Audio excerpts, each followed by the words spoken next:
discretion is advised.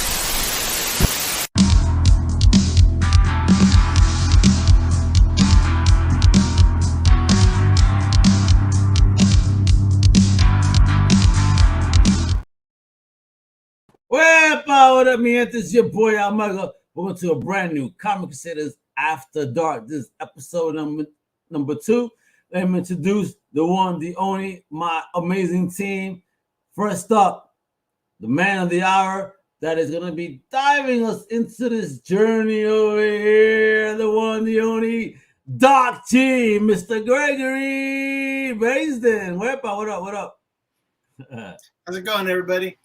Yeah, and then we got the one, the only, my good friend, Alfredo Boricua. He's a creator, filmmaker, the man known as Mr. Robopulp, Mr. Mega Cartagena. What up?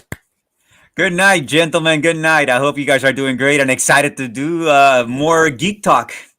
Unrestrained Geek Talk. Yes, unrestrained Geek Talk. Like Showtime After Hours, but... this is what it is. This is what Comic Crusaders After Dark is. A little bit more mature talk, geek talk. We're going to get more straight to the point. You're going to learn some shit. Maybe we don't want to hear it. And we ask you to please, engage, comment, hang out. You know what I mean? You got something to say? Say it. Let's go. I'll put it right on screen. So with that, Doc G, you know what I mean? You sent me a whole bunch of new pictures. You wanted to reel it back a tad and then start going forward once again. So let's start making it happen, brother. The floor is yours, and let me introduce the first image. Right on. I thought we'd do just a little bit of review, referring back to part 1 for those who are interested. What we are talking about is creators' rights, particularly in terms of how do you retain possession or a portion of your material. How do you engage with the big publisher who wants you to work for them? And I brought several examples to give us some sense of that orientation. And then as we finish the review, we'll get into the real meat of the matter about how you can theoretically, especially in this age of self-publishing, retain the rights to your material, or at least an active role in your material, so that you're not left in the position that a lot of creators have been left in. And let's roll, Al. Let's just go to the next one. I'll give you all a little bit of background about myself. I started out as an investigative journalist, and by dint of some really squirrely good fortune, I ended up working for the Comics Journal as the news editor and the managing editor. And that allowed me to do a lot of industry reports talking about how industry standards and how different creators are treated. As we get to the end of our show, I have an article that I wrote that I put up here, which we talked about briefly last time, which was when Rick Veitch, as the successor to Alan Moore and as the predecessor to supposedly Neil Gaiman on Swamp Thing, was unceremoniously dismissed by DC Comics midway through an issue. I went from the Comics Journal to Eclipse, where I was the editor for their manga line, and I also was one of their promotions people, and I was the editor of Miracleman, which is an incredible comic story for me, given my history with Captain Marvel, which maybe we'll talk about. And because of my experience in the industry, and I guess because I was familiar to a lot of major creators, I eventually got a phone call from Kevin Eastman, one of the creators of the Teenage Mutant Ninja Turtles, who was telling me he wanted to give something back to the industry, give creators a chance to do something on their own terms, and founded Tundra Publishing. And the hook for me was that he said, we're negotiating very seriously with Archie Goodwin about coming in, being the publisher. And of course, you could be his right-hand man as managing editor. And I was like, that would be a fun thing to have happen. We'll talk about that as we get down, just because it's part of my experience. So let's move, Al. Next one. So who owns the Silver Surfer is how we started out last time. And I think we ended up with the consensus that it's owned by Disney. It's owned by a mix of Disney in agreement with Sony, because Marvel Studios, when they first wanted to make, Hollywood movies, they started selling licensing, you would say, portions of their characters. Here's the problem.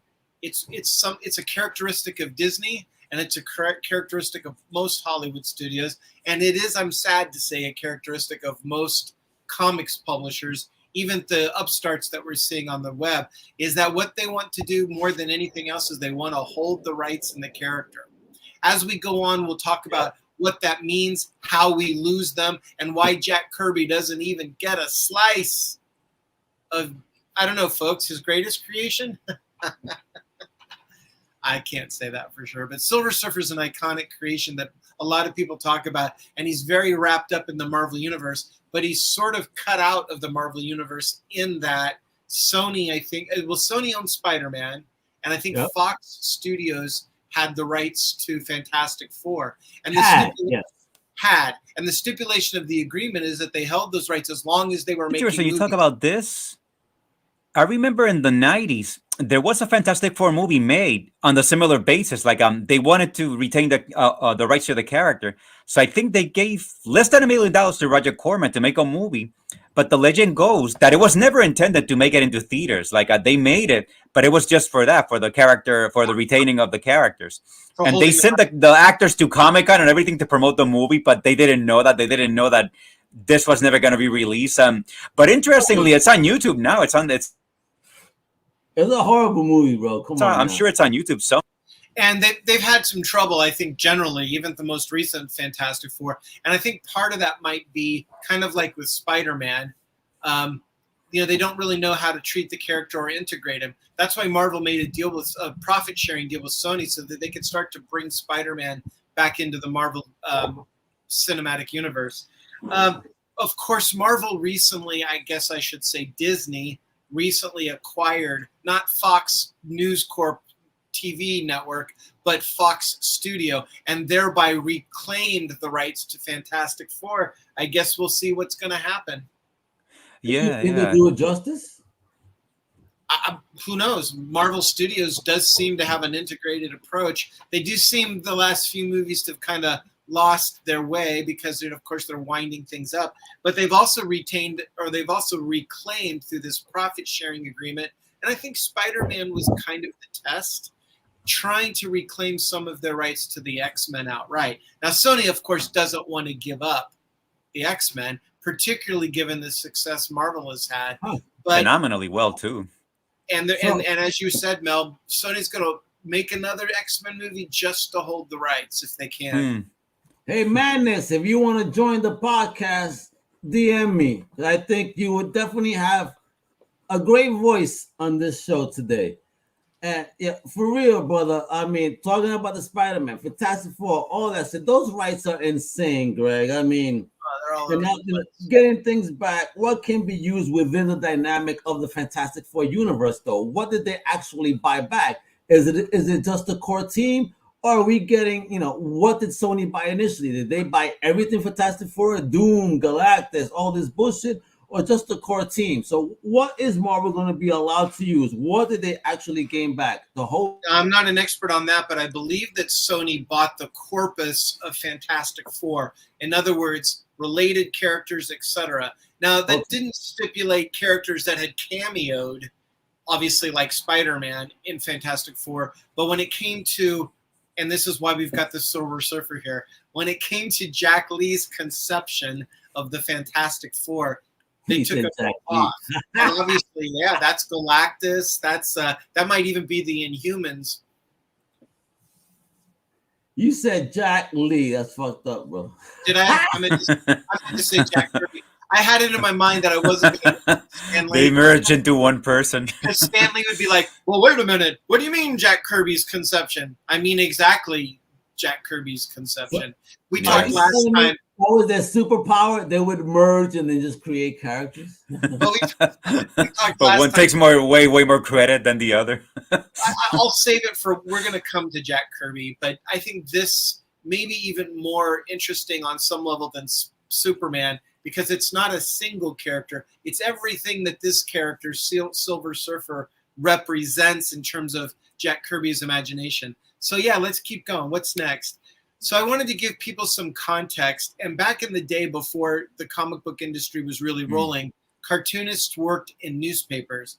And the way for you to get participation, which is what we're talking about here. We're talking about we're going to talk about creativity, of course, but we're talking about how do you participate in the proceeds of your creation. This is Milt Caniff. If you go to the next one, we have George Harriman, the creator of Crazy Cat. All of which we talked about in our last episode. And then if you go one more, we have, of course, Calvin and Hobbes.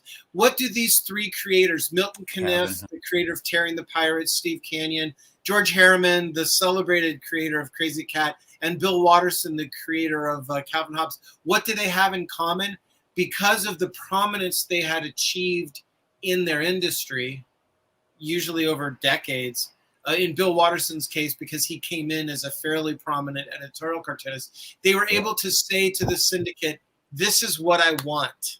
These are my terms of engagement. Now, I say that up front because, listen, guys, your heart's desire may be to write the ultimate Superman, Batman, Captain America, Silver Surfer, Vigilante, Daredevil story, and more power to you. I'm just here to say, be very clear before you go into that, what you're doing. And what you're doing is telling a story that you love, about a character that you love, that you will not own, that you will not have any rights to unless you get very deep down into the contract, which we'll talk about. Calvin and Hobbes is the perfect example because given millions of dollars of offers to exploit the characters, he said, no, the purity of the character is in my presentation. We'll collect it in books for people. No mugs, no T-shirts, no nothing. And his syndicate, which was a creator-friendly syndicate, Andrews and McNeil, said, well, there you go, Bill. There you go, Bill. And that's what it is. So not only did Bill Watterson control how his strip was exploited, though he has shared ownership with the syndicate, he also was able to walk away from the strip when he was done. But Greg, in those instances, as a creator, with him essentially, right? When you're working amongst a group, and they could almost claim shared ownership. How do you retain that type of control? The first thing I'm going to say to you is, having built a career, and we're going to talk about Image Comics in this context. Read the fine print. Okay. Oftentimes, what happens is you get a contract that's talking to you about, the terms of your book, a 6-issue series, a 12-issue series. You're going to write the strip for the next 5 years, like say John Byrne signing a contract for Fantastic Four. Oh. But when you get down into the deeper levels of the contract, you're going to find out, are you simply work for hire? Sometimes that's the basis of getting paid. Are you surrendering any and all subsidiary rights in your material? This is especially if you're the creator of the material. You've never seen a Calvin and Hobbes cartoon because Bill Watterson read his contract and said, not without my okay, and I probably am not going to. But you've seen other projects. The one that comes to mind at the moment is Howard the Duck. Howard the Duck was a completely inconsequential cameo, Hellraiser in the pages of Man thing, just an afterthought, something Steve Gerber did for fun. Who knows what state of mind he was in when he wrote that script. And you know what? It hit a nerve. People were like, wait a second. What's going on with Howard the Duck? Bring him back. Let's do more. Heck, it's going so well. Let's do a comic strip. Heck, let's do his own book. Heck, it's going so well. Let's run him for president. Yes, Howard the president. I want to have him now than anyone. I'd love to have one of those campaign buttons because they're hard to find. Because what we're talking about in terms of the presentation for comics traditionally has been ephemera, right? Oh man, that issue of Wonder Woman was great. Whoops, I spilled some Jell-O. I'm going to wipe it up with my issue of Wonder Woman. And then, of course, through the war, we had paper drives. And then you get into the 70s, and people weren't reading comics as much. They were watching TV, and the print runs were going down. They were still on newsprint. And a lot of people said, oh, these books from the 70s, even up into, let's say, 85. I always think of Watchmen as a good cutoff point. these books are never going to be worth anything because they're never going to be scarce. We're not going to go through a world war. You know, people are putting, some of them are very, now you have people scrambling for decent condition copies of what we were calling the Silver Age or the Middle Silver Age at the time. The collectible industry is very interesting to me. I was just talking to someone about CGC and slabbing comics. I have a few books that I slabbed just because I thought it was a great way to display the cover. But it turns out now that's almost like commodity trading. And I hope it's not like, you know, non-frangible tokens, which have zero value. I mean, they were 95%, my brother, in the last couple of 95. I mean, people have lost their ass on NFTs. Right, because what you think you're doing, and this is another interesting key, you think what you're doing is you're acquiring the ownership of an object that's yours. But of course, in the digital world, I've seen 1,000 of them. I don't have to own it. I can see it. What am I going to do with it? I'm not hanging it on my wall. I'm not putting it in a bag. Now, a comic book is an actual literal piece of property that you can read digitally. But if you want to have the original, particularly in its original context, maybe its original presentation, and this brings us back to Kirby, some people want the comic books. I myself, I'm tired of reading stuff online. I do a lot of my work online. The last thing I want to do, even though it's beautifully illuminated, is read my comic books online. Now, graphic novels are great because you don't have to look at the comics or look through the comics. You can read the book, dog-ear that book all you want. Uh-oh, first printings are worth a fortune. There's always speculation. But the idea, the real value in the work, as you guys all know, is the creative function.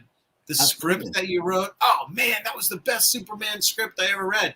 But it's also, and most importantly, who owns the character? Who owns Silver Surfer? And today we're going to kind of finish what we started last time by talking about how you can participate in the writing these great characters or find your own version of that character. And if you can do it, hold the rights. So let's keep going, Al. What's the next slide here? There he is. Classic Superman. This is the classic story of the beginning of the comic book industry, and it set the tone for the rest of the industry. This is one of the few examples that you will see after the 4th or 5th year of Superman, where it has the names of the creators in the upper right, Jerry Siegel and Joe Shuster, because they were hired to work on it. You're like, wait a minute, how could they be hired to work on a comic strip they created? Well, as we saw with Harriman and Kniff and Bill Watterson, these boys, high school boys, they wanted to do a newspaper strip, and this was their great idea. And they got rejected 1,000 times because people said, that's a crazy idea. Nobody's going to believe a man can fly. Nobody's going to believe a man can jump over a building.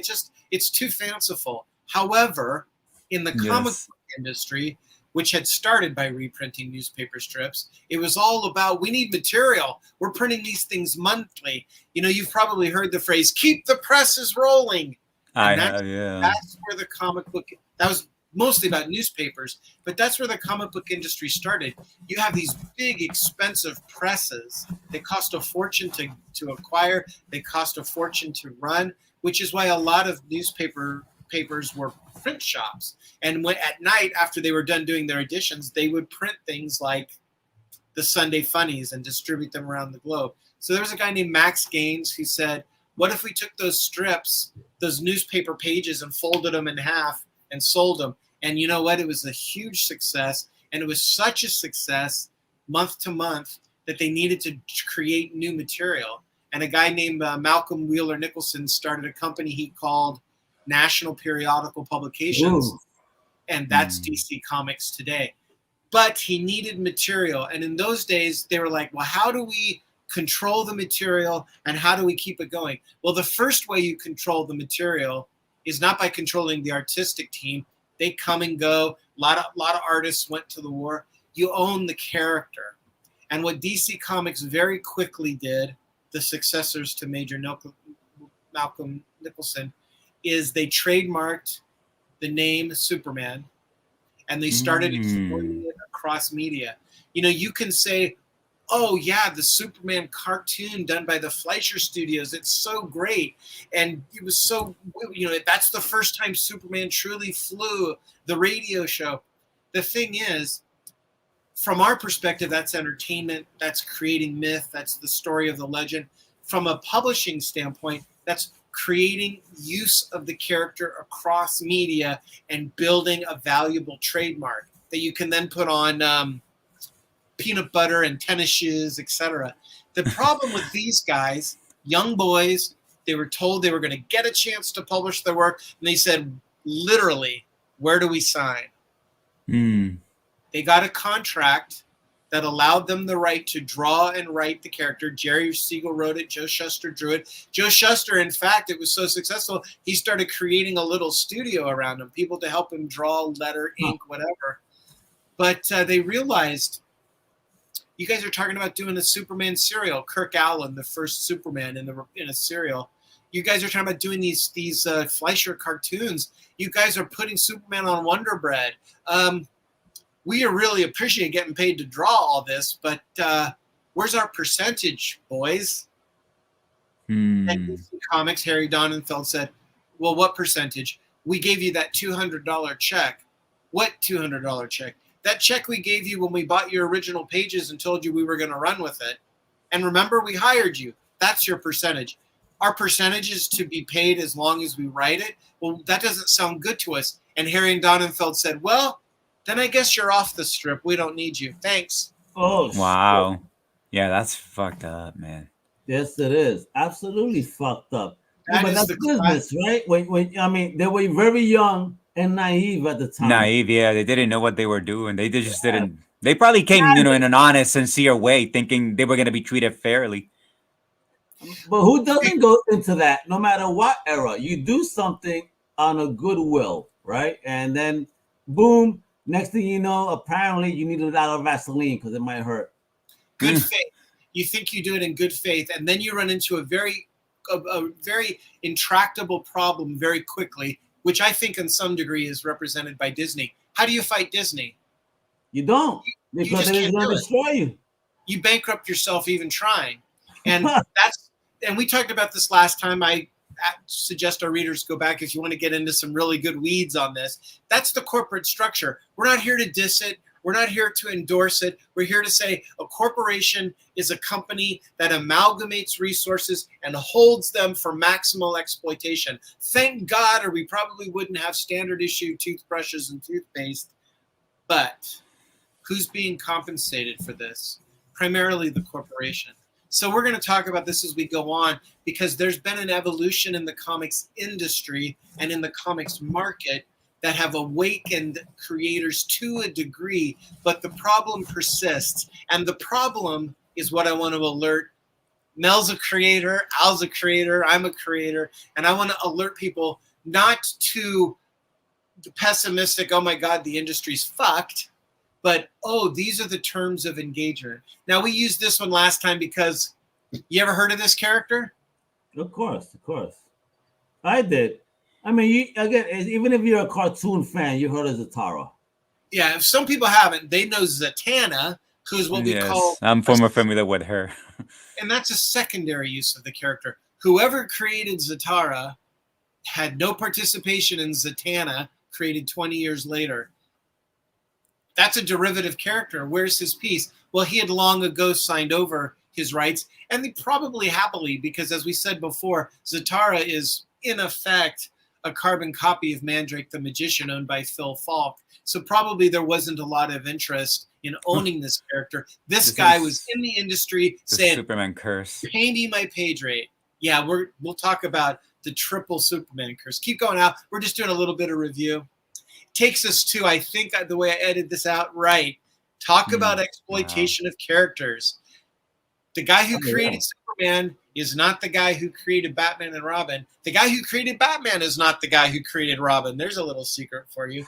But here they are on a cover together. I mean, but the guy that created Batman is not the guy that created Batman either. So Yes, yeah. Yeah, we're going to get to that too. So Bob King left a lot of us in his death. What they've done, in effect, through the mechanism of work for hire, or the mechanism of assignment of rights to sign over your rights is you've vested the rights in the character in this company, and the company is happy. That's the reason the company exists. The reason the company exists is to exploit these characters. The question once again is, especially in the instance of someone like Jack Kirby, what's your slice? Let's keep going. I think the next one is definitely. So here you go. I'll just, instead of going into deep review, I'll just say go back to the first episode. We talked about Bob Kane. Now he had the benefit of not being the first one in the door. He knew that Superman was gaining traction, and the story varies. Some people say he went and signed a contract he was not legally able to because he was 19, he was underage. But other people say, you know, he took that contract to his dad, and his dad said, "The hell you say." Some people say his dad took his son to DC and said, "Here's the deal. We've got the next big thing, and we want 10% of everything." And the story is, as we've seen, Bob Kane has put his name on Batman long after he stopped drawing it. And this is a pretty early on issue within the first 6 years of Batman. And we're looking at a cover that Bob Kane did not draw. We're looking at one character that he came up with and was going to call Birdman. And Michael Keaton did a great movie that kind of plays on that, but was actually sort of refined by Bill Finger as a studio mate, as a work for hire, just helping Bob King keep the studio contract for drawing the comics. And then here you have a character, Robin, who there's a bit of contention, but I think Robin as well as the Joker were created by Jerry Robinson, who drew this cover. Great classic character, great classic cover. I will also notice that at the top of this cover, it says a new feature, a new winner, Boy Commandos by... You know who that is, Boy Commandos? Joe Simon and Jack Kirby. Yep. So this is another example where a company has got the rights in the characters. They're paying this guy to draw it, but he had the audacity to say, or his father did, all right, we understand how this works. We want 10% in perpetuity. And, you know, DC probably saw that there was exploitation available, but they weren't sure. They didn't know that they had another Superman on their hands. So let's keep going. Where did Batman go to? Well, there you go. Now, Mel, you were talking earlier about the Fantastic Four. They made a Fantastic Four movie they never were going to release to the studio, but they had the rights to make the movie, and they were going to lose the rights if they didn't make the movie. Furthermore, they weren't going to retain the rights if they didn't make the movie. So, you know, when you make a movie like that, and it's changed back when Roger Corman was doing that, you know, he might have had an option for one film. Nowadays, like when Sony optioned the X-Men, it was optioned that they could continue making X-Men movies as long as it was profitable, which is the back door to them owning or holding the holding onto the characters without and having to perpetuity. Jesus. So as long as they're making a Seriously. movie, as long as they're making a movie. So now you know why Disney wanted to buy Fox Studios so bad. Fox Studios has a great history. It's got a great legacy. It's got a great backlog. Mostly it was holding on to Spider-Man, right? Oh, of course. I'm sorry, not Spider-Man. That's Sony. Holding on to the Fantastic X-Men. Four. Fantastic. Yeah, the X-Men. So, well, the X-Men is also Sony, isn't it? So maybe I'm a little confused. I think Spider-Man is Sony and X-Men is Fox, and that's why they wanted to buy the studio, because in acquiring all of the rights, they got to basically abrogate that agreement, and they can make all the movies they want. Now, the same thing is According true. to Bill's granddaughter, it was old Bill. The same thing is true of Todd McFarlane at one point in his career. We'll go back to him. But so the reason I mention all this is, why do you put out a book called The Joker? The Joker is a villain. The Joker's never had his own title. Why would you create a book called The Joker? Because the kids are crying out for it. Yes. Probably not. I think you mentioned that it was a way to, again, extend the ownership of the character by having his own series, by doing a spin-off. That's right. I mean, when I saw this on the stand when I was a little tot, younger than Al is now, I thought, oh man, the Joker in his own comic book. I didn't know it was coming. There was no advance notice. This was on a newsstand. However, playing on the popularity of the character, what is the first thing you want to do? You want to own it. And how do you own it? You keep using it. And in this instance, you use it in a way that you can media that extends trademark the name. Nobody can I guess in some ways, because of a decision that is made purely for business reasons, now we have extended series and spin-offs done in a creative way. You know, like very briefly, anybody remember X-Files? There were the three guys, the three dudes that were like in the basement. And very briefly, they actually had their own show. And, you know, that didn't work out. But you see the same thing happening with media everywhere. Like, I would say in that instance, some character, maybe they get their own series. They probably thought they could continue this popular series with these other characters. But also in doing so, they hold the rights to the characters. Now, whoever was on the script team for the X-Files may have come up with those guys one late night, like Steve Gerber working on Howard the Duck, and injected it into the story. And someone went, people are talking about those characters. Let's write them some more. Now, then the writers are in a position working for hire, but going, oh, these are valuable characters. So the studio has an interest in saying, yeah, and we're going to secure our interest in them by exploiting them in a different way. So the Joker here is now a trademark. Marvel can't publish a book called The Joker. You can't publish a book called The Joker because they hold the trademark in it. And they reuse that through various. Thank you, Adam, for watching. He just got excited because the last issue was issue number 69, and he's a dirty man. I just want to say that. I prefer 71, but I'm weird. 69. Hey, whoa. So if we keep going, here's another instance of Batman being trademarked. We got him. And of course, the creator was like happy to sign because he got his percentage. But here's a brand new character. We've never seen him before. And that character, you've seen him in the movies. You've seen him in the cartoons. I even have a figurine of him, a really cool, the Scarecrow figurine. All kinds of exploitations. And you might not ever see a book called The Scarecrow. He may not be that important a character. But once the character's created in the course of writing the character, the company moves to hold it. And they hold it in two ways. First of all, in the comic book industry, traditionally, your work for hire agreement. What does that mean? There are two ways to work for a company. You're an employee, Stan Lee, or you're a contract worker, Jack Kirby. Jack Kirby, there was no Marvel bullpen. There was Jack Kirby in the Bronx. There was Steve Ditko downtown, and they were drawing their comics and turning them in for the page rate. The thing is they were both contributing strongly to the story of the characters. Some people say Stan Lee had the idea and those guys fleshed it out. Some people say that those guys were given the seed of an idea and came up with the whole milieu. Steve Ditko claims that Peter Parker, all of it was his idea. We can debate this. What we do know is that they signed not a contract work for hire, but they accepted that they were working on a contract basis by signing their checks, on the back of which was a statement that. But was that even legal, Greg? I mean, how is that even justifiably legal that through a stamp on the back of a check? I mean, that is contractually legal through a damn stamp. I mean, talk about that for real. It blows your mind to think about that, man. When I saw that in that article that Harlan Ellison wrote, like, that's it. Like, just that's all it takes. Well, because what it says is it's called an assignment of copyright. And there are modifications to that we can talk about. But basically, yeah, when you consciously sign that, it says, I recognize that in acceptance of this pay, I am ceding all rights in the material. Now, there's a couple weird aspects to that. What is a copyright?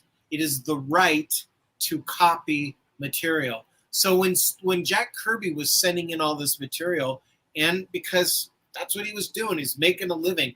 That's the thing you will realize about Jack Kirby. That guy was a producer, and why he produced is because he was getting paid to produce pages. The rights in the characters were somewhat questionable. He walked away from Captain America after the 10th issue. He didn't think Captain America was going anywhere. In another 3 years, Captain America was defunct. So what did he lose? Same thing with Boy Commandos. Same thing with Challengers of the Unknown. and as the Marvel Universe started, probably the same mindset. How many books you want me to draw? I can draw a book a week. I'll do 4 books this week, and you'll pay me some good cash. And I will sign the back of the check, ceding the right to copy those pages to the company who held the trademark, ostensibly, or the rights in the characters. Here's the funny thing about all that. You guys may not remember that there was a huge scandal in Marvel Comics, talk about the early 80s, and it was the fact that Jack Kirby had not only been screwed out of the rights of his characters, or had surrendered the rights of his characters, depending on if you're talking to Stan Lee, but he never received his pages back. Well, wait a minute. He signed that check and he gave those pages over. No, he gave the right to copy those pages over. The actual physical pages, because he wasn't an employee of Marvel, he was an independent contractor. The actual physical pages were his. Gotcha. I see my face spinning. Can you still hear me? I hear you. So there was a huge scandal at Marvel's because he started asking for his pages back. Now he can't reproduce them. He doesn't own the copyright, nor does he own the rights in the characters, which Marvel has trademarked. But the physical pages, hey man, how much would you pay for originals Jack Kirby Fantastic Four #5? Some hell good money. Shit right now. Good money. He just wanted his pages back. It turns out, and I won't name names, I've only heard a bit of the scuttlebutt, I've not done deep investigation. It turns out that there were many people working at Marvel who were taking some of those original pages out of the bins. Because remember, in the comic strip industry, after the newspapers were done, unless there was a specific request, they shredded them. They scorched them. They got rid of that stuff. Shredded, he said. Jesus Christ. Yeah, there's not a lot left. Now, Milton Caniff is an interesting guy. Also, when he started asking for his artwork back, and the typical answer is no, which leads to the, like you said, the scandal, leads to courts, leads to I guess a settlement where he eventually gets like 13,000 pages back, or like X amount of pages back, because allegedly the others were lost in a fire. That happens right around the time when the settlement is about to come to an end. But the thing is, when you go to a Comic-Con now, that's a very standard thing. Like this thing that they resisted is now something you go to Comic-Con, like they are all selling the original artwork. And it's like so much like argument, like all this resistance is something that eventually becomes just a common. Well, my God, they did a museum show. The Museum of Modern Art did a whole show of Art Spiegelman's pages for Mouse, and it was glorious to see them all in the wall in sequence with references. And that's because that couldn't have happened had he not retained those. Milton Caniff, who did Terry and the Pirates, and Steve Canyon, he was very canny to archive his work, but he was also one of those people who said, and send me back my pages. Now, Marvel, of course, initially said to Kirby, those pages are ours because we own the characters. And Kirby was very smart. He says, I'm not going to reproduce them. I'm not challenging your ownership in the characters at this stage. I just want my physical artwork back. You've got the film, you can reprint it. And what I've understand is one of the reasons they pulled that particular strategy is because the pages were gone. Now, warehouse fire, warehouse water damage, the story that I understand it, and as I said, I'm not gonna name names, but people were selling that artwork to fans. Or giving them away as gifts, or cutting them. Not just fans. I believe it. Yeah. I heard the story about the shops and all the shit that was going on. Oh yeah, because it's money, right? You're working in the comics industry. How am I going to make some money? Oh my God, this guy's going to give me $25 for a Jack Kirby page. Oh, this guy's going to give me $75. How many can we sell, and to whom? So, I mean, I on eBay, I don't know, 20 years ago, somebody was selling a panel of from the Fantastic Four by Sal Buscema, and I didn't ask him for it. He gave it to me because I bought something else of his, and I thought, sure, I guess. I don't think it's a particularly valuable page, and it's not a full page. But I will tell you this: I remember going to conventions and seeing dealers with tables full of pages. And in those days, people were rifling through the pages, trying to find something that was interesting. Maybe had a classic character. And at one convention, Kevin Eastman walked up to one of the tables and said, "Okay, how much?" And the guy said, well, which ones are you talking about? And Kevin said, I'll just take the table. What? Oh man, And, that's a boss move. What? Yeah. Now, part of that was the beginning of the Words and Pictures Museum, rest in peace. But it also was the beginning of people going, oh shit, this stuff is worth some cash. So there you go, Al. You're showing us the next exploitation of Batman, and then we moved in our last conversation. The next slide is a really lovely image by John Byrne of Mr. Mxyzptlk, who created that. Jerry Siegel never even thought of this guy. This was an editorially created character to again deepen the hold on the legend, of course, to create stories for the market. But if you're starting to get to the point where Superman is so intractably interwound with all these other characters, go one more. Wait, Dante. Awesome Sauce Radio says here. Awesome Sauce is dropping some wisdom here, man. This is a... Hold on, Mel. So Awesome Sauce says there was a time back in the mid-'80s to early '90s when you could tour one of the offices and they would give you pages of original art as a gift. Do you recall any such experiences?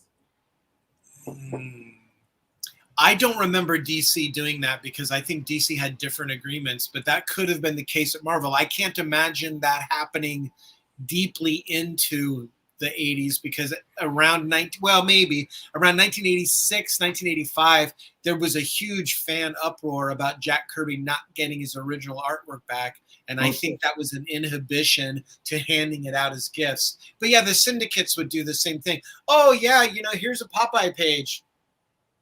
Here's an original Popeye. Now I know a guy named you guys have probably not heard of Richard Marshall.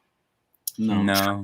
Tremendous proponent of original newspaper strips, and he was looking for he wanted to reprint Terry and the Pirates. I think it was Terry and the Pirates, and he found someone who had accumulated all of the newspaper proofs for several years of Terry and the Pirates, and it's like, oh my gosh, we can photograph those and reprint the unseen episodes.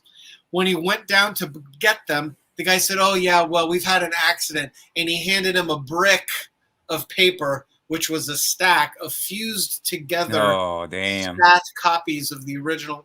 Oh, damn. So this stuff is valuable. First of all, it was reprinted at a time we never thought we were going to see the DC archives. Are you kidding me? We never thought we'd see the Superman Chronicles, which has to some degree nicely reprinted the material, in some degree lousily recolored it, lousily retouched it. But can you imagine owning the original pages of those? I would like to just go to the Joe Shuster estate and say, was Jerry ever able to retain any of his pages? Because those themselves would now be worth something. But I imagine Joe Shuster didn't. First of all, he had a studio that was creating the pages in tandem. And second of all, he impoverished, started working on other projects. Will Eisner, who you mentioned, Mel, we should talk about at some point, because he not only retained the rights to the Spirit, started the Spirits to own the rights, not just to the Spirit, but to the Spirit section, but he kept all of his artwork, which was why Kitchen Sink years later was able to reproduce the entire series in a run of about 85 magazines. So here again, we're talking about Superman or any character. I had a thought, and he actually had a little introduction for each. Oh, no, I did have a few volumes of those. And yeah, I was hoping to get more into him because he is something of an exception in that regard. So in a time when it was near impossible ownership, he checked all of those in regards to ownership and copyright and also retaining the artwork. It's a unique, not only a very good cartoonist, but also very shrewd about the business and the very shrewd. Also. And that's because, like Joe Simon and Jack Kirby, who had a studio and were generating material on demand, Barry Iger and Will Eisner started the Iger Eisner studio, and they were very canny about it. They were creating material on demand, but they were also, and this is mostly Will Eisner saying, yeah, but I retain interest in my characters. Hawk of the Seas is a really old, one of the first really classic Will Eisner strips, and he managed to hold partial rights to that. But when he saw what was going on in the industry, which, Mel, as you say, the practices of people owning characters, he said, well, I can find this is a distribution issue. I could print a magazine of my own creation, but I can't get it distributed. You have to remember, Marvel itself was distributed by DC up until the late 70s, early 80s. Yeah, wow. isn't that wild? Amazing, yeah. Al, you remember the story about how Marvel had this situation where they were allowed to distribute 8 titles a month, so they created these bi-monthly issues so that they could do a different 8 in a different month. Yeah, so that they could have 4 titles until finally they broke away from that. But Eisner said the only obvious other means of distribution is the newspapers. So instead of trying to do a newspaper strip and negotiating terms, what if I create as a studio, as the Eisner studio, the Spirit section? And I'll do 8 pages of Spirit, and Jack Cole can do 8 pages of Midnight, and maybe Harvey Kurtzman can do Hey Look in the back of it. And, so for years he did that, and he owned the rights to it. Now, if you can imagine a newspaper strip in 4,000 newspapers making $250 grand a year, he's got an entire comic book that is being distributed through the Sunday newspapers. Made a fortune. Did phenomenally And well, yeah. retained the rights to the character. To the character, yeah. Oh, yeah, the Michael Kaluta cover. And what's interesting about him is he's been able, as we see with the Shadow, he's been able to exploit the Spirit. DC has done Spirit stories. I think he did some Spirit stories, obviously the kitchen sink, but I think he loaned the character to appear in various places. So the Shadow is an interesting instance because it is also owned by a conglomerate, Condé Nast Magazines, but because they own it outright and they've retained it in radio and pulp magazines originally, they've been able to license the character. A lot of people think DC owns the Shadow, but we know that that's not true because other companies have subsequently. Jerry Giannini did a really great Shadow. Was that through Dark Horse? I don't recall now. But because they're able to license the character. And as long as the character is active, they can renew the copyright. And as long as the character is appearing, they can renew the trademark. I would suggest to you that one of the reasons they licensed this character to DC is DC didn't even pay a licensing fee. They agreed to do the book because by publishing The Shadow, they assured the life of the trademark. All right, but you said 2 different things there. So was that also an attempt to extend the copyright? Wait, Mel. This is the thing. Just for comic book law, if you will, what's the difference between a copyright of a character and a trademark of a character? The heart of the matter, and we talked about it last time, and I'm hoping we get deeply into the depth of it this time. The copyright is exactly what it says, the right to copy the material, whether it's a story you wrote or a story you drew or audio recording that you made, any piece of art that you create. If you are wise, you retain the copyright in, and then you can sell it to anybody, put it on any platform.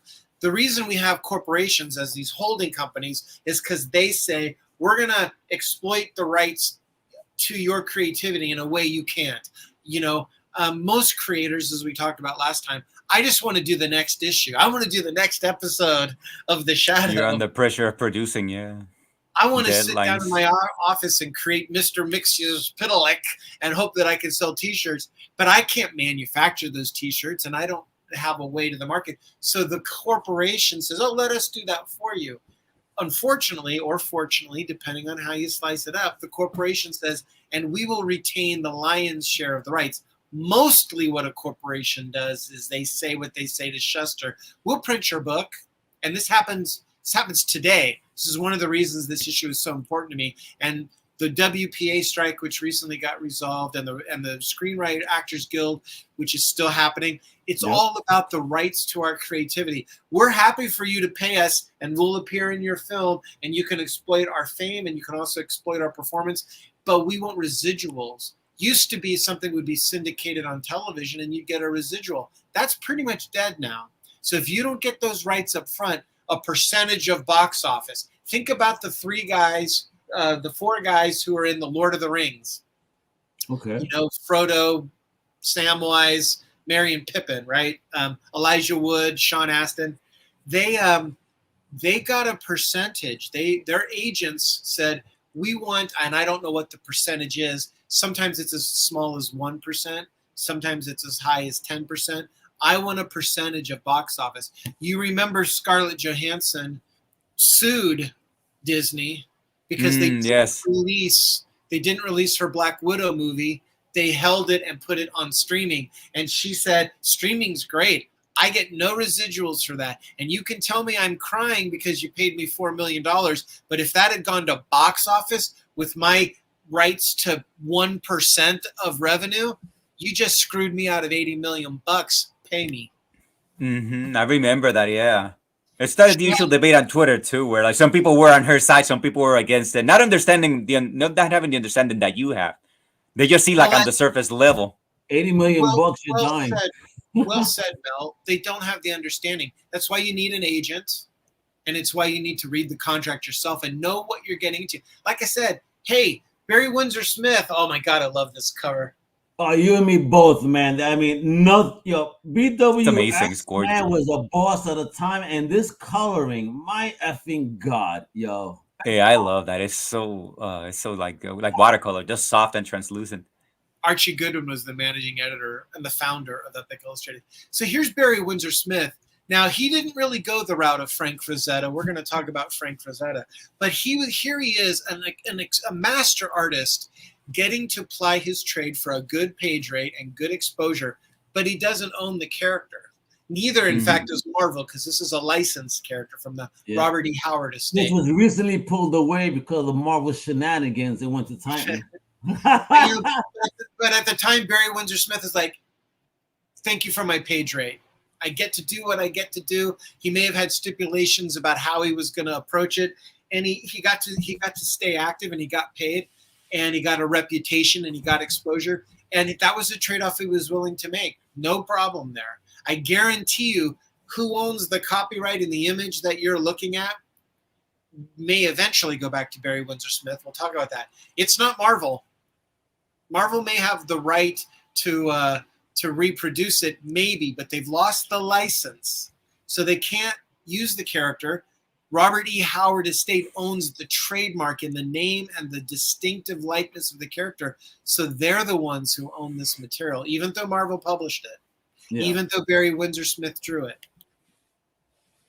I think I'm just about caught up with you. What's next, Al?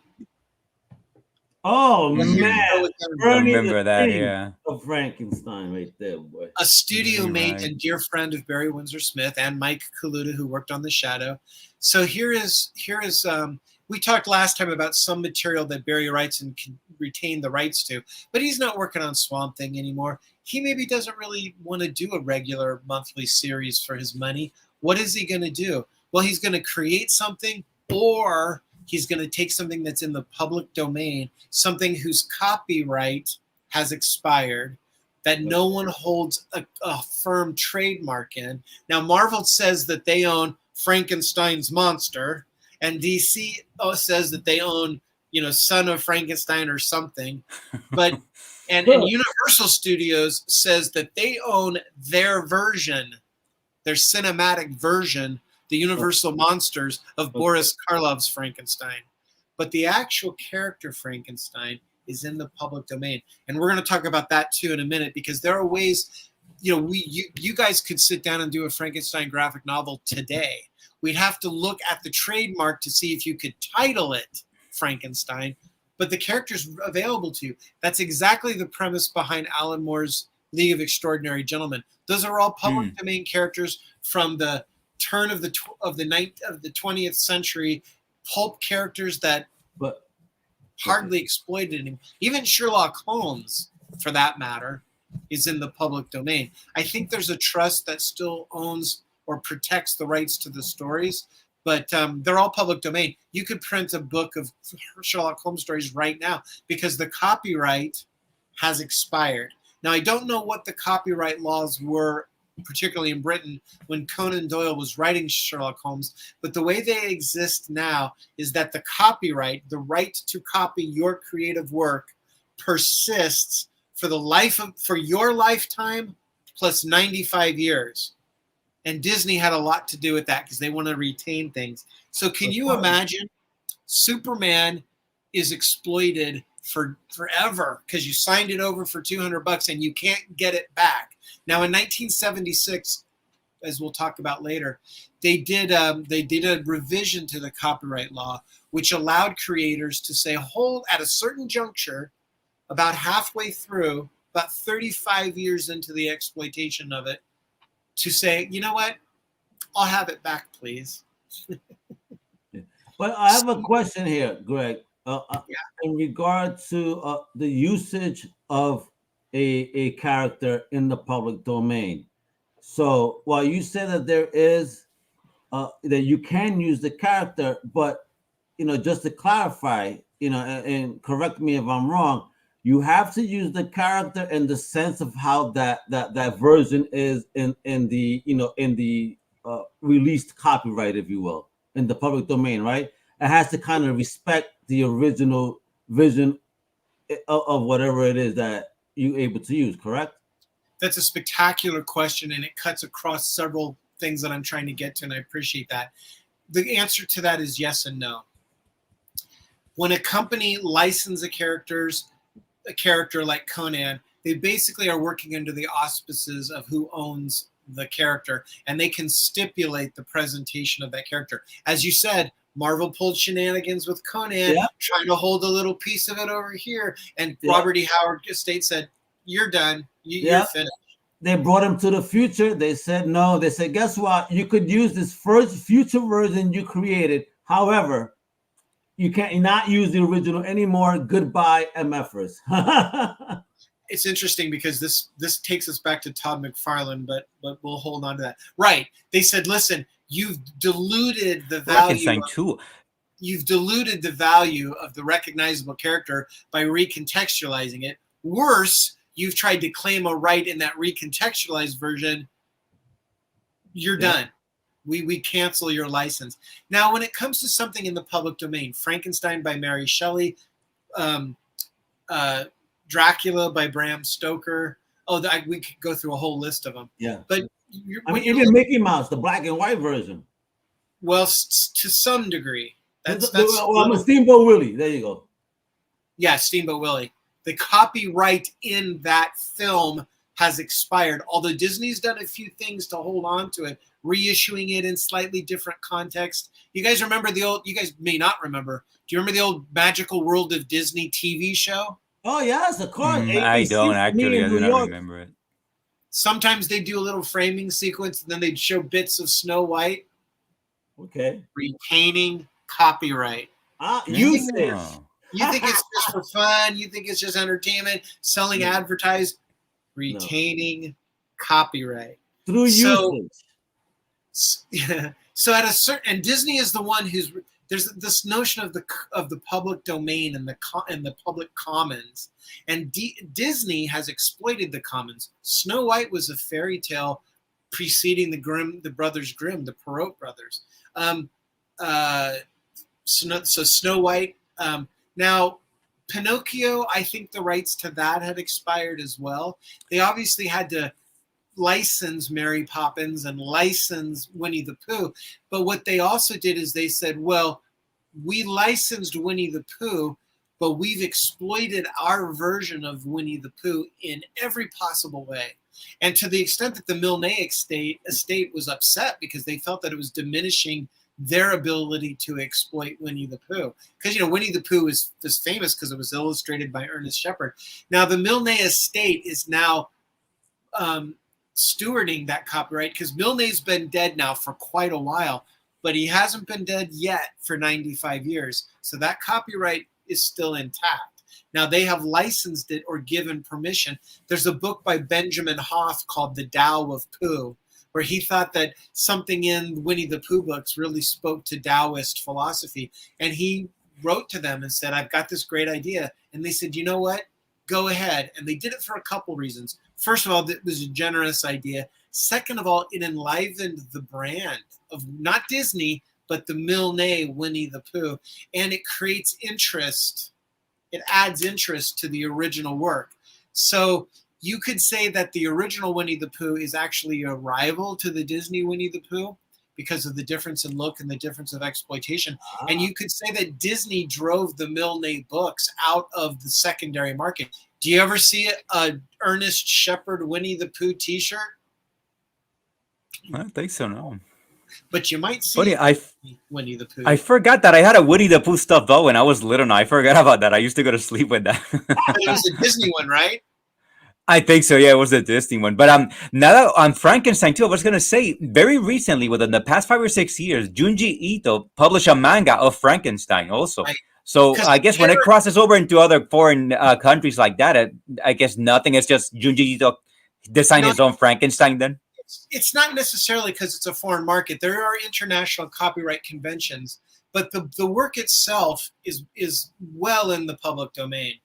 The thing that I always wonder about is the trademark, and I think even the trademark might be useless because it's been exploited. It's been used by so many people. Now, Marvel has one called Son of Frankenstein, but I think even that one's been contested, and it's very rarely used. So yeah, the characters in the public, and that's where Bernie Wrightson said, well, I need something that speaks to my strengths and maybe inspires me. And he said, I'm going to do a portrayal of the original Frankenstein. Now he could have taken he could take all kinds of poetic license with that. I'm not sure that Mary Shelley saw Frankenstein as this big burly, I think she saw him more as a Hulk, more as a, an amalgam of stray parts. But, Bernie Wrightson has drawn him in this very particular way. Now that's Bernie Wrightson's image, and he owns the copyright in that image. They're still exploiting that image, even though he's, rest in peace, passed away. He's turning over in his grave over the exploitation. That's what it is. They did a illustrated version of the book with his illustrations. This is a lithograph of his illustrations, and of course, it's masterful work. And he owns that for his estate. Jack owns that for Frankenstein. Well, there's a guy. Do you guys remember what was his name? I'm gonna blank on it. I'm so sad. There was a guy in the 50s who did a comic book called Frankenstein. Oh, really? What was his name? I want to say Fred. I'm not going to remember it. But, that was his use of it and that likeness of it. But that's also so that's also public domain. So here's Wonder Woman. Again, the reason I mentioned this to you is who owns Wonder Woman? Clearly, it's DC Comics. But again, the creator of this, DC, William Marston, who saw the success of Superman, he wasn't interested necessarily in making a lot of money at it. He wanted to create a character that would give a different point of view. And his particular point of view was women's liberation, to put it in short form. And the reason I wanted to show these to you also is the original Wonder Woman is way different than the way they treat her now. And the reason they're able to, and they sort of had to change the context because they thought this was going a little overboard. The Marston estate owns a percentage of Wonder Woman, and I think it's about 10%. It might be 15 or 20, because when they took it to DC, they said, this is what we're going to do. We're going to produce this for you. You're going to contract us to produce this, and this is our character. And of course, DC said, well, it's your character up to this point. And when it got to the point where they thought that Marston's scripts, which were very steeped in bondage. Before you keep going, though, you say... Well, the next one is Wonder Woman, too. Yeah, but you say Marston, but I want everybody to look at this. Wonder Woman by Charles Moulton. Charles Moulton, I was looking at that also. All right, look at the name difference. I mean, that would elude you to think this is the person that created it, when in fact it's not. And that often happens because William Moulton Marston, who created Wonder Woman, signed it Charles Moulton because he had a huge career as a psychiatrist. He was the creator of the polygraph, the lie detector, and of course, wow, and being able to live with two women, doing other poly type stuff. Yeah, he was living good, like a very progressive in a way, actually, considering the era. He was living like in this open relationship with two women. Poly this, poly that. My man was all over the place, baby. You betcha. And so he had reason to want to put his pseudonym on the work. Hey. When you see Wonder Woman appear now, you will often see it say Wonder Woman created by William Moulton Marston, because again, that's part of the stipulation. Whenever you see Batman, you say by Bob Kane, and they are now saying with Bill Finger. And when you see Superman, it says as a stipulation of them not, because there was a time when not the Shuster estate, because he died earlier and waited too long, but the Siegel estate said, we're taking Superman back. And as we talked about in the first episode, that's one reason for DC's sort of ambivalent relationship with Superman. They've created so many versions of Superman. They've recontextualized them so many ways because they're trying to create material that is reasonably, although derivative, their own. Now, here's one for you. Jerry Siegel went back to write for DC later on. He needed the money. You know, he thought that it would be worth his while. And what did he create? Superboy. And wow. Yes, as a derivative character of his own creation. But part of the stipulation when they did that is that he kept some rights to Superboy, which is why DC has an ambivalent relationship with Superboy to this very day. But in terms of Wonder Woman, we're looking at a character to the Siegel estate, then they don't want to continue building the character. They just, we'll just leave it like that for now, unless there's a reason to bring it as an adaptation for the big screen, for the movies. Kind of a fait accompli. The Siegel estate is not in a position to exploit Superman in the way DC or Warner Brothers is. So it's in their interest to leave it with Warner. But of course, it's absolutely in their interest to be a hardball and say, what's our percentage? Which is, in a certain degree, what we're talking about here entirely. What is our percentage? Now, I've advanced my slides. I can't advance it for Al, but the next slide is, again, a Brian Bolland image of Wonder I think we lost Al. I don't see him. It's just you and me. It's probably gone to the John. So let's talk about where we're headed. This is kind of the recap I wanted to do to give people the context of where we started, which was corporations, holding companies, amalgamating many different creations because they were set up to publish them and exploit them. Much after the fact, people thought, Will Eisner being one of the exceptions, there might be other uses for these characters, and we want to make sure that we get our share of those characters. Siegel and Shuster were out. Bob Kane managed to hold on to 10%. The Marston estate managed to hold on to between 10 and 20% to this day. But most of the people who work in comics, pick your favorite, Steve Englehart, Jerry Conway, Mike Friedrich, moving into the present day, Bill Willingham is someone we'll talk about. He's one of the creators who recently disowned. And when I say disowned, I don't mean dismissed as unimportant, but released his rights in his book Fables. He did Fables for DC, having done work for DC. He did Fables for them as a shared copyright, as a shared property. But DC, of course, which is designed to exploit material like that, they were exploiting it in ways that Bill Willingham felt abrogated their agreement. He wasn't consulted. He wasn't given his share of the proceeds. And he felt that was diminishing the work, but also was cutting him out of the work. And DC, of course, said, oh, it was an oversight, or oh, we didn't realize, until finally this is what Billingham just recently said. And it's irrevocable because once you do it, you can't claw it back. He said, Fables, my portion of Fables, my participation in Fables is public domain. I gift it to the public domain. Now, that doesn't mean that you can go publish his extant work in Fables, because DC has a shared copyright, and I would be inclined to say that they're probably trying to hold the trademark and the title Fables. But it does mean, as far as Bill Willingham is concerned, take my creators, take my milieu, take the intellectual property, and write your own stuff. And publish your fan fiction. And profitably. Now, DC, of course, hates that, because what it does is it erodes the value of the copyright and the trademark to the point that they can't say this is ours and you have to come to us to have it. They're like, oh my God, there's all these competing versions. You could make the same argument for some of the work that Dynamite produced. As we move down these slides, I did these illustrations because one good character The Black Terror. Do you know the character Black Terror? Not really, no. A Golden Age character, I think from Fiction House. It might have been from Superior, who ran his course. Comic books really started to fail after the World War, and after the Comics Code Authority especially.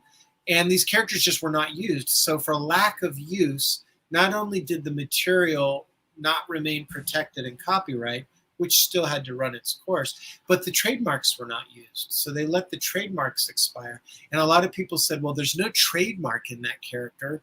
I'm not going to reprint the original episodes. I'm going to create my own episodes. So Dynamite built a line around characters like Amera Commando, if I remember correctly, the Patriot,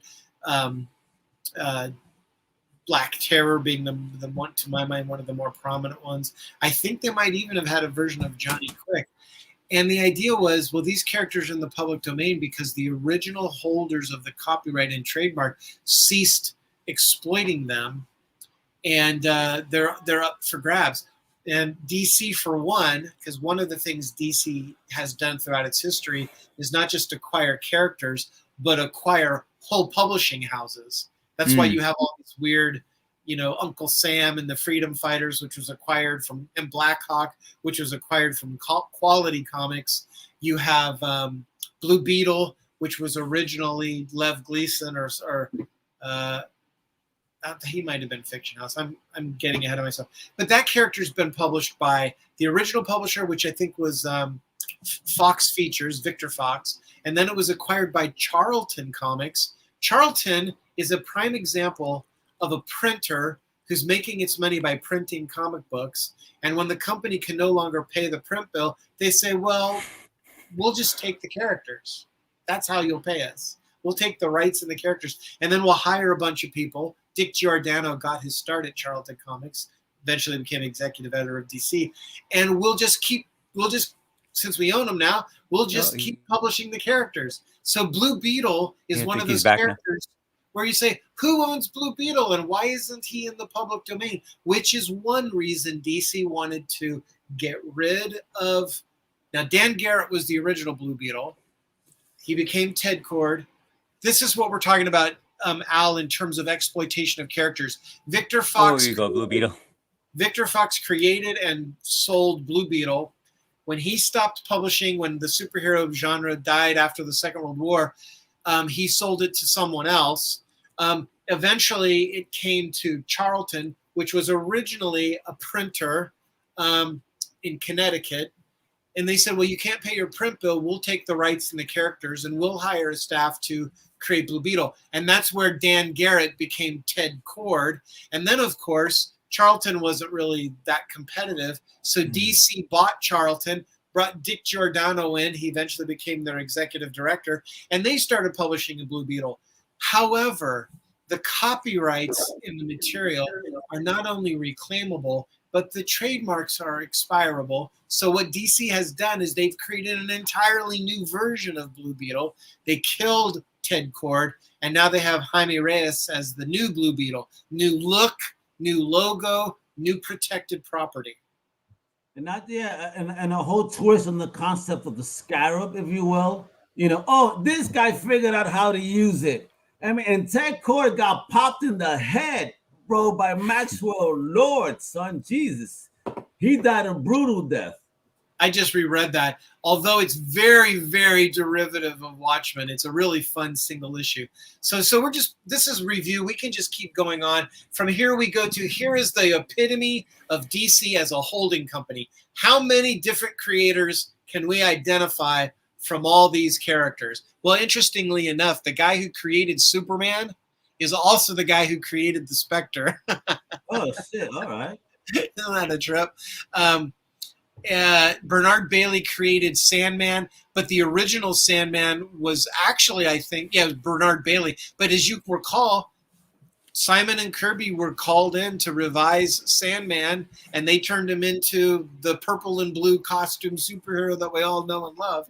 And then how many iterations of Sandman have there been, going all the way up to Neil Gaiman? Now, here's the fun thing about Neil Gaiman. Like Alan Moore, he wanted to work for DC, And Alan Moore said, well, give me something you're not doing much with. Well, how about Swamp Thing? Perfect. Turned it into something entirely different. Yep. Neil Gaiman played with Black Orchid, didn't get very far with it. But when it came time to really talk about what he was going to do, he said, I have an idea for this moribund character that you don't really know what to do with, Sandman. And I'm going to do what Alan Moore did with Swamp Thing. But he didn't say, won't that be fun? He said, and here is my percentage of ownership. Ooh. So Neil Gaiman's Sandman is owned by DC, used to be DC Vertigo, to an extent, but Neil Gaiman, much later in the game, and we'll talk about why he did this with them, he said, here are my stipulations to work for you. I might write a Superman or a Batman story for you as a work for hire, maybe. But when it comes to Sandman, this is my intellectual property. You own the character, obviously. The Sandman is your trademark. But Morpheus is mine. And these are my percentages. And he's been very participant in the benefits and the usages of Sandman, even down to being a consultant on the TV show.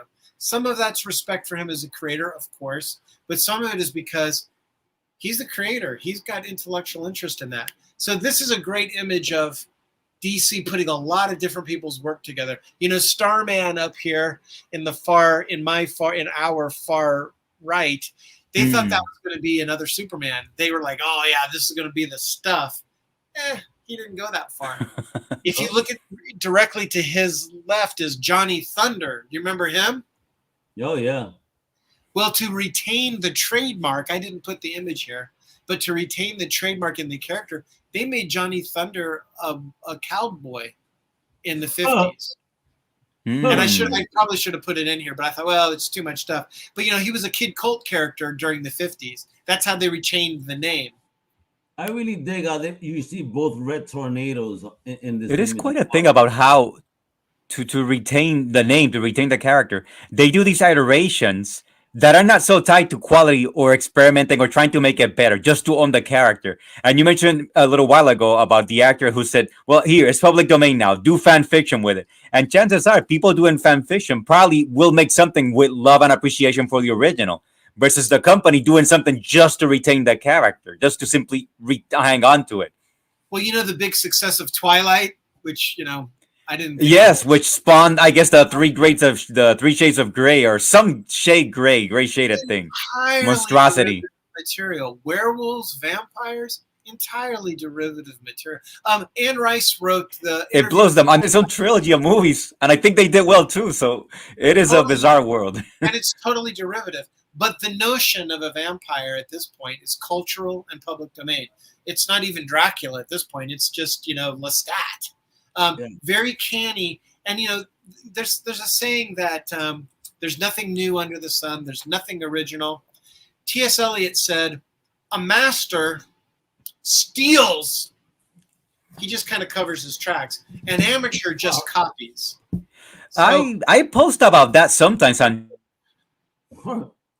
how many versions Twitter, of because I feel like by necessity it has a certain amount of creative theft. Like to be original, to be highly creative, to do something original, to a certain degree you have to take from before, but you don't just take it and use it. You add something to it, and that's where the originality comes in. When you add something new, and this new thing, the plus you, makes something new and better, versus just simply taking something, you know, changing the names a little bit, changing maybe, I don't know, the logo from Batman to the logo of a top and just calling it Top Batman or something. There is some theft involving creativity. A recognizable likeness is part of that. But, you know, Alan Moore created a character called Supreme. You know, that's Superman. Yeah. He created Superman a character. on crack, but Superman. Well, yeah, exactly. So as Mel's saying, he's taken the notion that's now almost archetypal, and he's reconfigured it. But it's not recognizably Superman in his likeness, but it's recognizably playing on the legend of Superman. Oh yeah. And we can talk about that some more. So if you keep going, we've got the this is now the Justice League. That's a derivative idea, directly derivative of the Justice Society. In fact, so derivative that we have alternate versions of characters, and now we have the multiverse. And so where is the rights to Superman in the midst of the multiverse, of which, as the writers have made him, the central character? Superman is the central character. He was a central character in Jack Kirby's New Gods. He was a central character in Kingdom Come. He was a central character in Final Crisis. I mean, how do you extract Superman from that? And I think you were gone, Al, but I was saying to Mel, it's not in the interest of the Siegel estate to try to Alex Ross pull Superman out of that. It's in their interest to allow DC to continue, but with their recognized share. Yeah. So the next slide, I think, is really telling. Hey. Yes, wow, yeah. Very accurate. He created. All of those came from him. Now, let's go one more because we're still in the review stage, and I want to make sure we move on. Now, you were talking about Will Eisner being really sharp about retaining the proceeds of the products of his studio. Now, Kirby was very productive, and he and Joe Simon had a very fertile relationship. But again, they were like, at that point in the industry, it's all about generating pages. And as a matter of course, we're generating characters because we're trying to do something that we can sell over here. Let's sell Kazar to Marvel, and let's sell Commandy to DC in Jack's later career. Let's do Challengers of the Unknown for DC, and let's do, I don't know, the Fantastic Four for Marvel. Yeah. Just trying to generate material. It wasn't really until later we started to do posters and stickers and patches, and then, hey, let's do some movies. I mean, the serials were not considered the same. They weren't considered quite the same as like Superman, the movie. And at that point, we start saying, who's holding these rights and why aren't we getting our portions of them? Now, here's the funny thing. Jack Kirby was a work for hire. Tell me what you want. I'll do pages for you. I would like you to return my pages to me, but you have the copyright. Those are your characters. He didn't even contest Captain America. In fact, he had abandoned Captain America as a creator after about 10 issues. And when Timely became Marvel and they said, we're going to revive the character, Jack, you want to take a swing at him? Jack's like, how many pages? Wow. Conversely, Stan Lee was a company employee. Everything Stan Lee did was as an employee of Marvel. So who owns the work of Stan Lee? Marvel. And since he had half of that, Marvel has the lion's share of the rights. How is Kirby going to get back a portion of any of these characters? Even though Thor was his idea, Tales of Asgard, that came from Jack Kirby. So how does he wrest those back? Really, at this point, what he can hope for is a portion of the rights, and he can do that because there's a proviso as of 1976 in the copyright law that says the copyright lasts for the life of the creator plus 95 years, and if it is assigned, work for hire or otherwise, to a company, at the halfway point, he can say, I would like to retrieve my rights in the character. Now, Steve Gerber tried to do that with Howard the Duck, and he failed in several instances. One, Marvel had already registered trademark in the character, and they'd already licensed it into secondary use, the famous movie. I was just going to ask you about the movie. Was that then made just for that reason then? That was largely to extend your rights to the character. But Gerber, I think, did come to extend the trademark. Yeah, ours now. We have our Howard the Duck. He came to a deal with them, so he got to have a portion of it, which is about the best he could do. Now, Marv Wolfman is in a very interesting position because how many characters has Marv Wolfman created, from Wolverine to Werewolf by Night? And he's just been sitting back going, I got paid. I've gotten some credit. I'm not going to try to reclaim my interest in those characters. I'm going to assert my higher percentage when the time comes due. Hey, shit. So here's Captain America.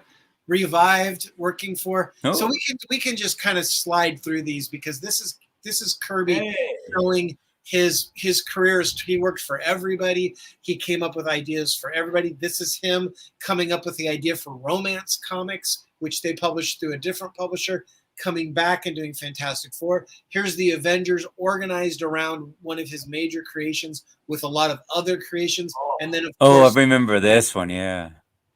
Fantastic. Yeah, we talked about this last time. Just it was a great the image density, I would say. Image density. He crammed it. And then coming to the I think it's after that one, Al.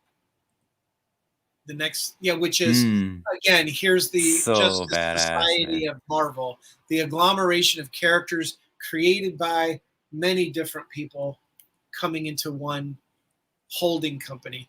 And it's in the interest of these creators, having created really under the auspices of this company, to say, obviously, I'll sign my check. Thanks for the great page rate. But do I get to have a percentage? And we're going to get to that when it comes to Todd McFarlane. So here you go. Marvel Universe. How many different people contributed to the creation of the Marvel Universe? Now, someone's put up on Twitter a little while ago, who created the greatest creation of imaginative fiction in the world? George Martin, J.R.R. Tolkien, Walt Disney, George Lucas, or Stan Lee? Now, understanding that Stan Lee wasn't a sole operator, I said that hands down Stan Lee, because what the Marvel Universe incorporates every piece of the other one. There's an element of Star Wars in Marvel. There's an element of Lord of the Rings in Marvel. There's an element of Game of Thrones. I mean, they even have Howard the Duck, so I'd rather read Howard the Duck than Donald Duck. How about you guys? So there's a slide of Kirby doing it for DC. I mean, and look at that image, man. Look. Oh yeah, and pretty original. That's the crazy thing is, it wasn't like Kirby went to DC and tried to recreate the Fantastic Four. Now this is interesting. You guys recognize who this is, right? I'm struggling. I cannot place it. No. I'm glad you're struggling. Go ahead and struggle. Go one more slide, Al. Yeah, I'm trying to identify before moving, but I can't. Damn it. Yeah, I'm having a hard time too. I saw the Yeah. That was a Frank Frazetta cover for EC Comics Weird Science Fantasy. I think it's Weird Science Fantasy number 29, 1955. So Frazetta, what a master craftsman, on some level really set the tone for people like Wrightson and Kaluta and Barry Windsor Smith. And he worked in comics. He in fact, you guys may not know this, but Frazetta was a ghost on Lil Abner. He used to draw that comic strip. Yeah. Because that is amazing. Yeah. He's a fantastic draftsman. Probably one of my favorite newspaper strips that he did is called Johnny Comet. It was all wholly his. You can see that Dave Stevens got a lot of ideas for the Rocketeer from it. But Frazetta realized that he could do the work of a daily strip, but if he wanted to keep up quality, why do strips at all? Why not do covers? And in fact, why don't work in the comic book industry? Why not paint covers for trade paperbacks? And that's what most people think of Frank Frazetta, as a painter of lovely imagery. But this is his beginning, and he doesn't own this. Do you know who owns this image? I guess whoever owns EC now. EC is basically owned by DC Comics now. Oh, so DC has a Frank Frazetta original. Well, Max Gaines, I don't know about the original, but Max Gaines, who started EC, basically ended up turning it into entertaining and gave it over. Mad Magazine is owned by Warner because when they retired, they just gave it over to the company that was distributing them. So here you go. We got into Mickey Mouse, and we can go through these. These are stuff we talked about last time in terms of what Disney was able to do. These are 3 different characters ostensibly created by Walt Disney because he put his name on them. He didn't create. He created Mortimer Mouse, which became Mickey Mouse. Someone else created Donald Duck. Someone else created Dippy Dog, who became Goofy. But the company owns them. because the company exploited them. And because many of those people, I just want to draw pictures, I just want to animate, they came to work for his studio. And one of the stipulations was the studio owns what it produces. That's how we go from success to success. Back in the old days, you would start a corporation to fund the building of a railroad. Then they said, well, maybe we need to keep the corporation alive to manage the railroad. Maybe we need to keep the company alive to expand the railroad. And then before you know it, you have these monolithic railroad companies to this very day. So if you keep going, we go from Disney to exploiting Snow White, as you can see there. To somebody crossover. To somebody who said, I don't want to work for the big companies. My artwork doesn't work for them. I don't want to work on their characters. I want to do my own material, and they're not going to publish me. What if I publish myself? And that's your next picture, which is Robert Crumb's Zap. Yes. He didn't have a huge distribution, but it was enough to keep him going. Cheap rent in San Francisco in those days. The legend is that he sold the first issues of Zap, which he published. He had printed through a poster printer, and he just distributed them in a baby cart. He was hauling them around in a baby cart, selling them. I read that too in his Robert Crumb handbook also. But it sold well enough that he could do another issue, and he did. And what he did is he started off a whole industry, and they didn't try to sell them to the newsstands, which they couldn't do because of the content, and they didn't try to sell them through bookstores. They sold them through head shops. So he happens to be, I think he benefits also from the time because his comics have a lot of like a psychedelia. As a whole, his style is very psychedelic, and his topics are psychedelic. He had that character, I think Schumann the Human, who is like a sort of guru. And in San Francisco in the 60s and 70s, it would have been like the perfect place to put those comics out there. Like he had Flaky Foont. Yeah, I mean, he had started this ready-made also. A lot of them were just people he was friends with and acquaintances with. He started out doing greeting cards, so he had a sense of what was going to appeal to the public, and he found his audience, and he served that audience in San Francisco. And as I say, started a whole movement. Everyone else was like, you mean you're drawing your own characters and you're selling your own books, and you don't have to deal with a bunch of people putting a Comics Code Authority or getting distribution? You're just selling it at head shops? Let's write comics to that audience. And it opened up a whole floodgate. And this is where we're starting about how can you exploit and use characters and what is the public domain?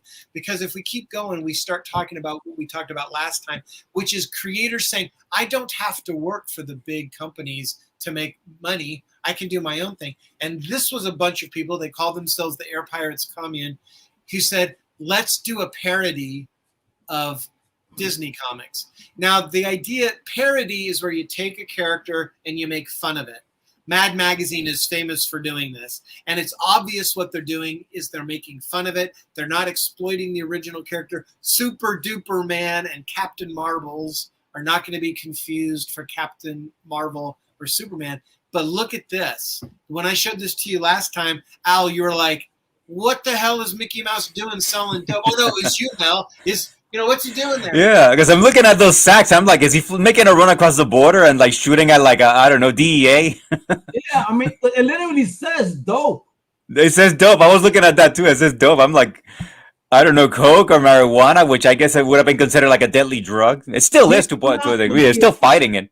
Bro, Mickey Mouse was the original Tony Montana. That's what it was. Yeah, he was like that. Well, he was a little scrappy guy at the beginning. We'll talk about that too.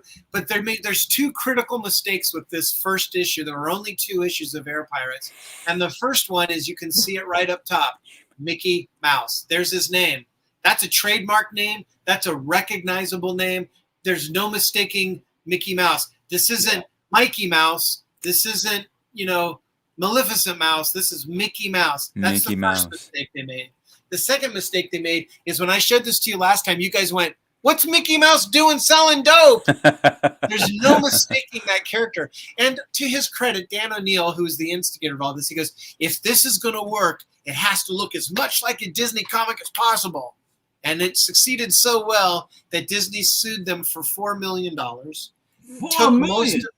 Took most of the copies of the magazine and destroyed them, which is why they're rare.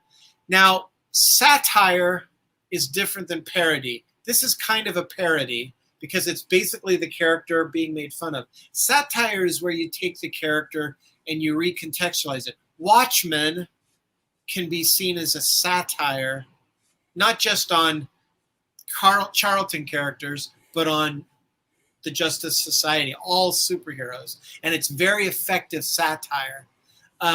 Parody is difficult to defend because someone can say, you just ripped off my character. You put a cigar in Batman's mouth and said it's your own, and I'm going to sue you because that's my character. And if you keep going out, another company said, well, we're going to do this from a different angle. All of those early newspaper strips of Mickey Mouse are in the public domain. They have not been renewed in the copyright. They've not been reprinted. Ooh. People forget that Mickey Mouse was a little scrappy street fighter, and we're going to republish those public domain, many by Floyd Gottfredson, the original artist, and Ub Iwerks. We're going to republish them. And they didn't call it Mickey Mouse. So they didn't say anything about Disney. They just said the uncensored mouse, which is those early newspaper strips that Disney doesn't want you to see Mickey Mouse being racist and Mickey Mouse being a little bit of a vigilante. And we're going to reprint them. And Disney shut them down after 2 issues. After 2 issues. Now, Even if you though it just said uncensored mouse, so now they were just going on the look. doesn't say Mickey, they don't have it. Right, yeah. It's not now the first one, they were able to shut him down in part because it says right there, not Goofy Mouse, not Pretend Mouse, not it's not Mickey Rat, which was an underground cartoon. It's straight up Mickey Mouse. They said, we enjoin you from using our protected property. Now, the Air Pirates were such a wonderful gesture that many years later, and it's been long enough that I think that they can't sue me, I printed this pirate edition of the Air Pirates. And if you can find one, I hear that they're pretty rare. I can tell you there were only 230 of them ever made. Wow. And inside is a history of the Air Pirates. And we reprinted some of those lost to the world Air Pirate stories because and the reason we did it anonymously is because we didn't want someone to take us to court. Well, Dan O'Neill's passed. This is long history for Disney, and it's not in publication, and we weren't really selling it. We were handing it out. But that is a use of material that has fallen into public domain because it's never been reprinted. In fact, it's been enjoined from reprinting. The way the Air Pirates got out of their $4 million settlement is in the first episode. Now we're getting back to where we left off. This is parody. This is them taking, and it's also satire. This is them taking a familiar character and changing it enough that you wouldn't mistake that for Captain Crunch, although it looks like Captain Crunch, but then they've renamed it, and they've done it to comment satirically on the cereal that's going to rot your teeth out, right? Let's keep going now. The next one is this common thing going around Twitter, which is people making amalgam covers, and this is copyright, trademark infringement all over the place. And I don't know if DC is onto this, but I mean that is a trademarked name, Justice League. That's a trademarked logo, and those characters are trademarked and copyrighted. And the problem with this isn't that it's not funny, isn't that it's not a cute homage. It's that it's taking protected characters, using them in an unauthorized fashion, recontextualizing them, and thereby launching them into the public domain. Yeah. Ooh. Wait, so Now, of course, you could do that, do something like this, and it launches them into that aspect? well, it does if the owners of the material don't stop them. Oh shit! This is just a free for all. Wait. So now that you say that, if the owners don't stop them, now that leads me to the question: is there a time limit? I would be willing to bet you not.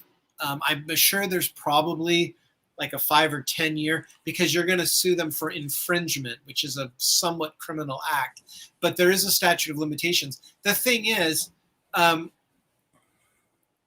it's hard to get away with stuff like this. If you're doing it as a one-off, and this guy's just kind of posting this on Twitter, I would suggest that it's questionable because it's taking protected material. But he didn't print this, as far as I know, he didn't print this as a comic book and try to sell it, which would be at a greater scale of infringement.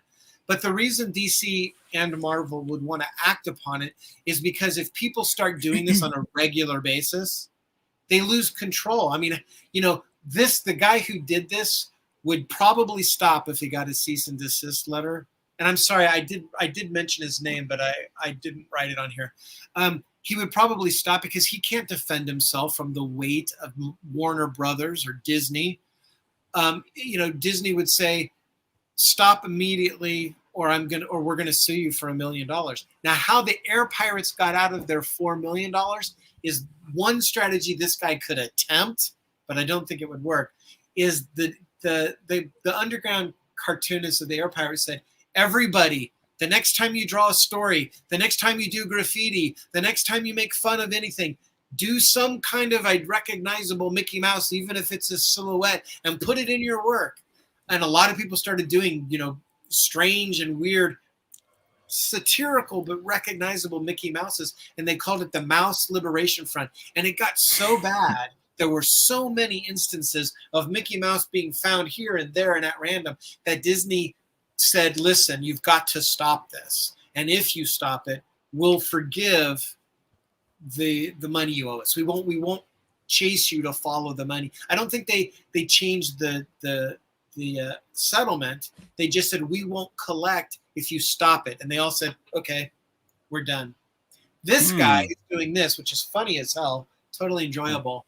And he's done many different ones. They're very fun, but I know what you're talking about, though. Yeah, I've actually liked a lot of his work. He does run the danger of someone saying to him, these are not homages, these are appropriations, and you need to stop, or you need to pay us the license to use it or the fine for appropriating it. So now we come to the change in the industry.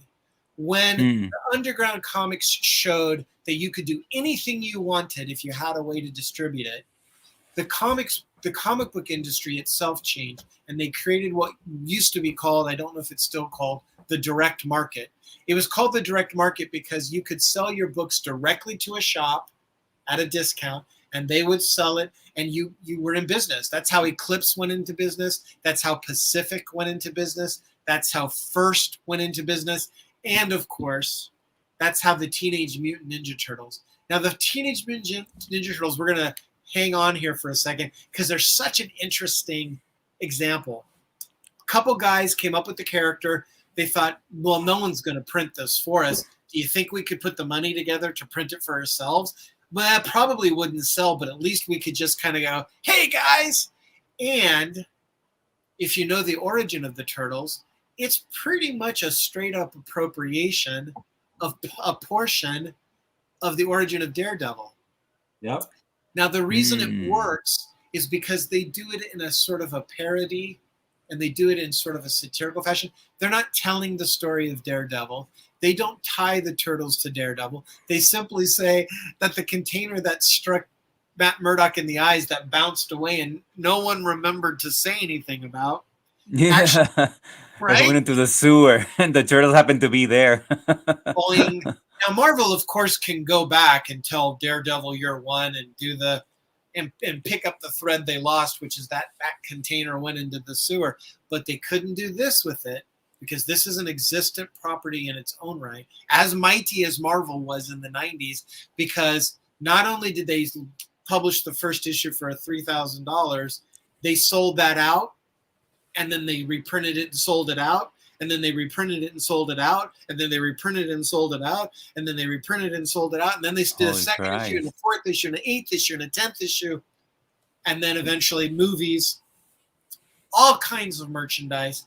Now, they didn't set out to do that, but the crucial reason they were able to do that is when this guy, a marketing executive, came to them and said, you guys sure are selling an awful lot of comic books. You're selling as many comic books. You sell more comics than The Flash.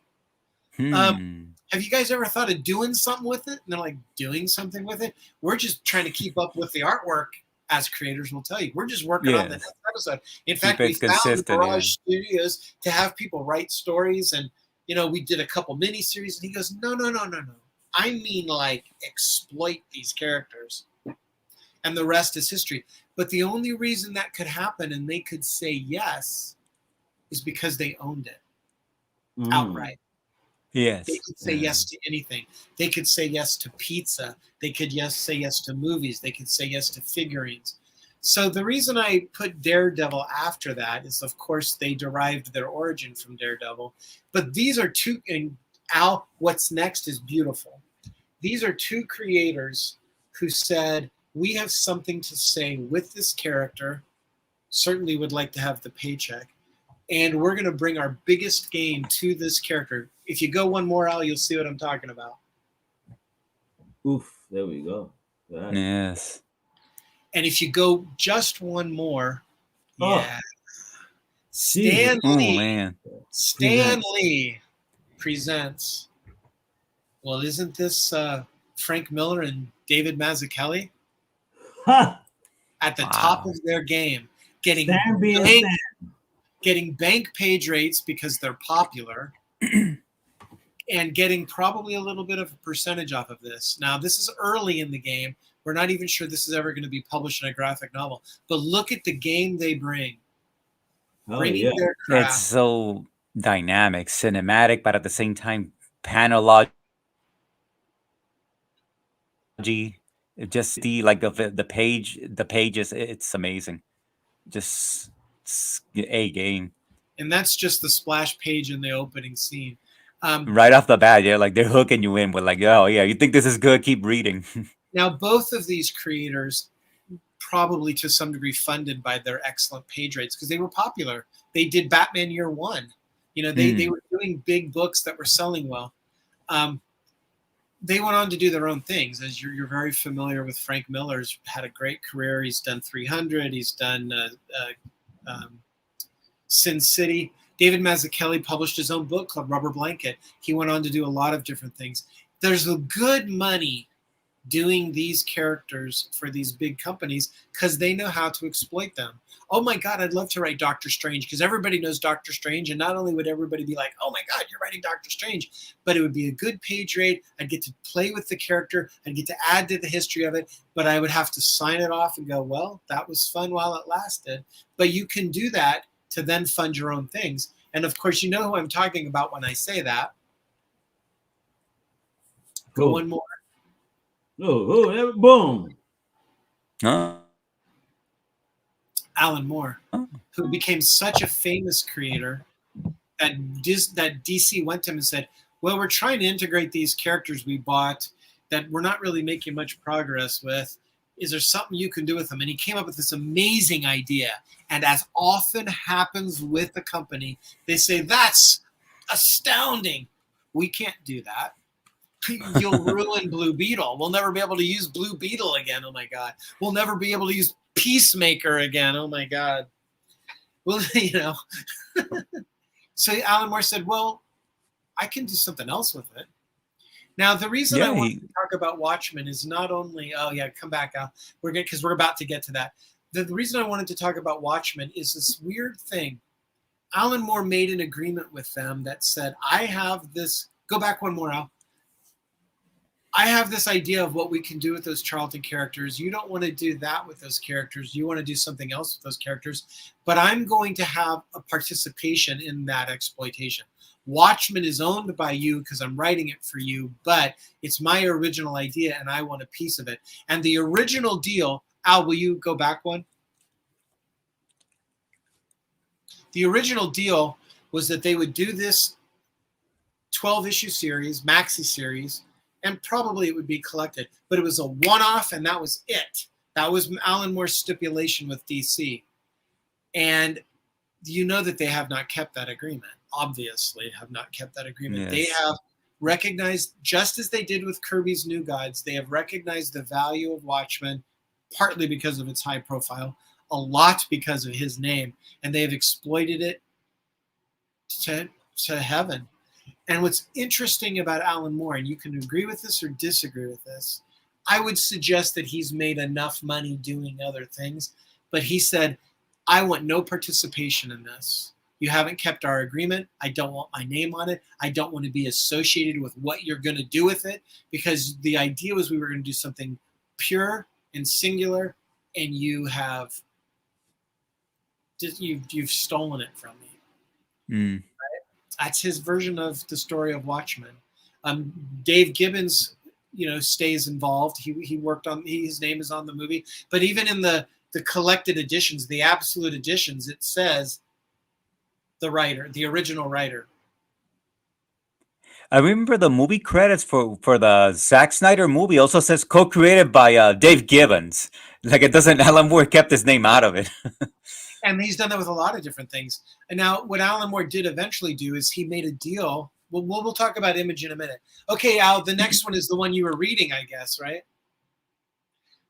I couldn't get it. This is the picture I had on hand. I didn't go back to this issue to try to make a bigger image, but you can see this is what we were talking about last time.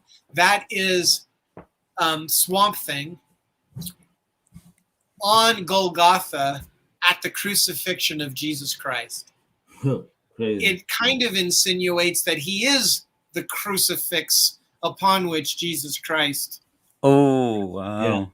And as you can see, Rick Veitch quits Swamp Thing. I think this story is one of the reasons they were interested in me at Tundra, because I talked to everybody for this. Alan Moore left Swamp Thing largely because of the labeling issue, which he objected to. Rick Veitch, who'd been helping him draw it, took it over. He was going to hand it off to Neil Gaiman. And Rick Veitch had written the script months ago. It had been approved. It had been reviewed. He was in... As you can see, it was in the midst of the artwork. I think this is a John Toddleman image. It might be a Rick Veitch image. But it's obviously a Gustav Dora image that Rick Veitch has put his Swamp Thing's face on. But it was ready to go. I think it was finished in pencil and maybe partly through inks, and they pulled it. DC pulled it.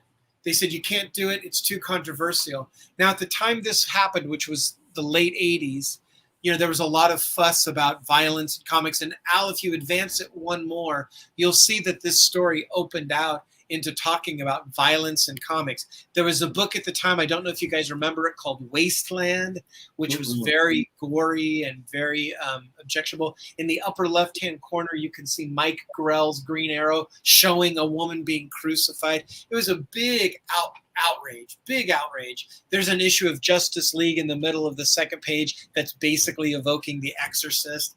And DC got cold feet. They got cold feet. They're like, oh my God, we're going to go back into the 50s, and they're going to put us out of business. It's going to be juvenile delinquency, and comics are supposed to be for kids all over again. And it's going to be a storm that we're not willing to weather. Alan Moore leaves. Rick Veitch leaves. Neil Gaiman says, I guess I'm not going to do any work for you right now. And it was a big difficulty for DC at the time. And this was the story I wrote for the Comics Journal about it. Now, in a subsequent issue, I think it might have been, let me think about that. I think it was the very next issue. If you advance it one, there was a story that I wrote, and it says, if you advance it, significant work for hire decision, U.S. Supreme Court favors artists 9-0. And what they were saying was, you have, for those of you who have signed your work over to the company, good luck to you. But for those of you who created whole characters, and there's some wiggle room here, you have the right to request or reclaim your copyright. This was one of the things that allowed the Siegel estate to move forward in contesting DC's, unilateral control or profit from Superman, and on down the line.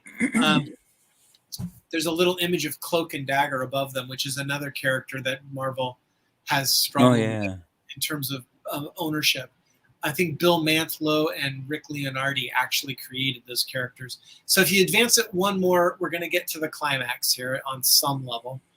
In 1988, Scott McCloud and Kevin Eastman hosted. Scott McCloud, Steve Bissett, Rick Veitch, John Toddleman, Dave Sim, Larry Marder, Peter Laird, a bunch of independent creators.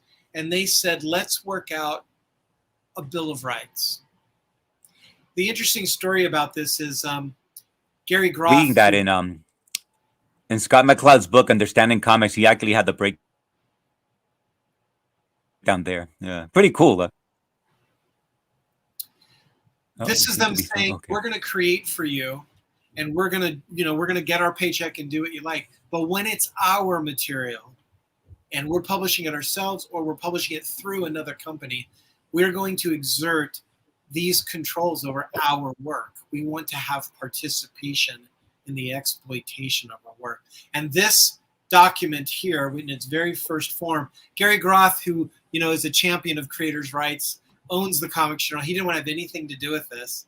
So I put it at the back of the Dave Sim interview, because the Dave Sim interview, this Dave Sim interview is so interesting because Gary didn't talk to him about Cerebus at all. He talked to him about Dave Sim being a failed publisher because he shut down Aardvark Vanaheim Press and just concentrated on Cerebus. And Gary was kind of acting like, oh, Dave, you blew it, you failed, you never wanted to be a publisher and you realize how hard it is, and now you're just a creator doing Cerebus. And I'm like, this is a great interview, Gary, but can we talk about Cerebus?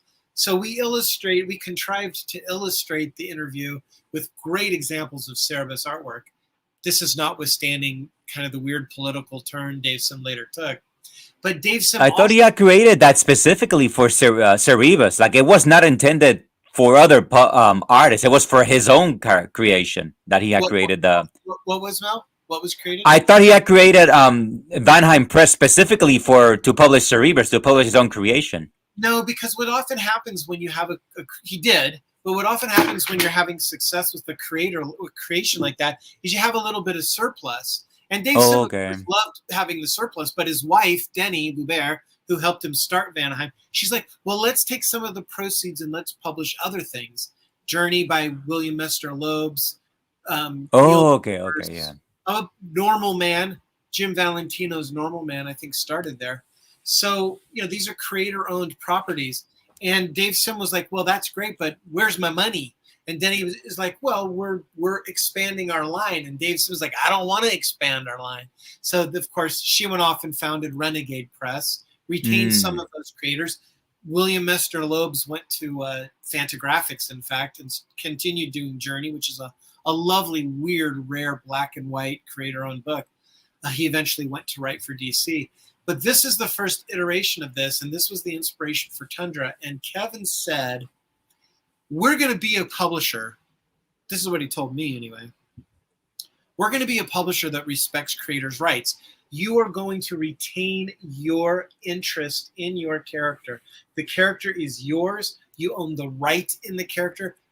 First of all, the copyright in the material you generate, but also the exploitable trademark in that likeness. And we'll give you an 80-20 split, which was probably never sustainable. But we will do the thing that you don't want to do. We'll market it, we'll print it, we'll art direct it, and we'll do it on your behalf, which is why I came up with the phrase, the creator's edge. And boy, a lot of people flocked to Tundra. A lot of people wanted to work for Tundra. I could give you a long, amazing list, which was why I, against my better judgment, took the job. I was working on the West Coast. It required me to move to the East Coast. But can you imagine the day 20 years after I discovered Mike Kaluta doing The Shadow, and 10 years after I fell in love with Starstruck, he comes to Tundra, and my job is to meet him and welcome him and talk to him about doing a series called Galactic Girl Guides. And there's Mike Kaluta and Elaine Lee, bless them both. And I'm sort of that is awesome. That is really cool. If ever there was a time not to be a fanboy, but of course I was a professional. I didn't have any trouble with that. But inside I was like, oh my God, this is the great Mike Kaluta. I was also the editor for Bernie Wrightson. So wow, crazy! Look at this guy. Do I need to get a broom? Broom?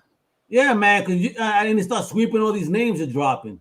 Well, I'm not trying to drop them out of like, look at me. I'm dropping them because I'm sort of like, oh, what good luck. Oh, totally. No, show off, man. You've been in some interesting places. That was my belief in Tundra, because Kevin said, we're going to let these guys, we're going to let Bernie, Bernie created Captain Stern as a kind of a goofy thing in heavy metal.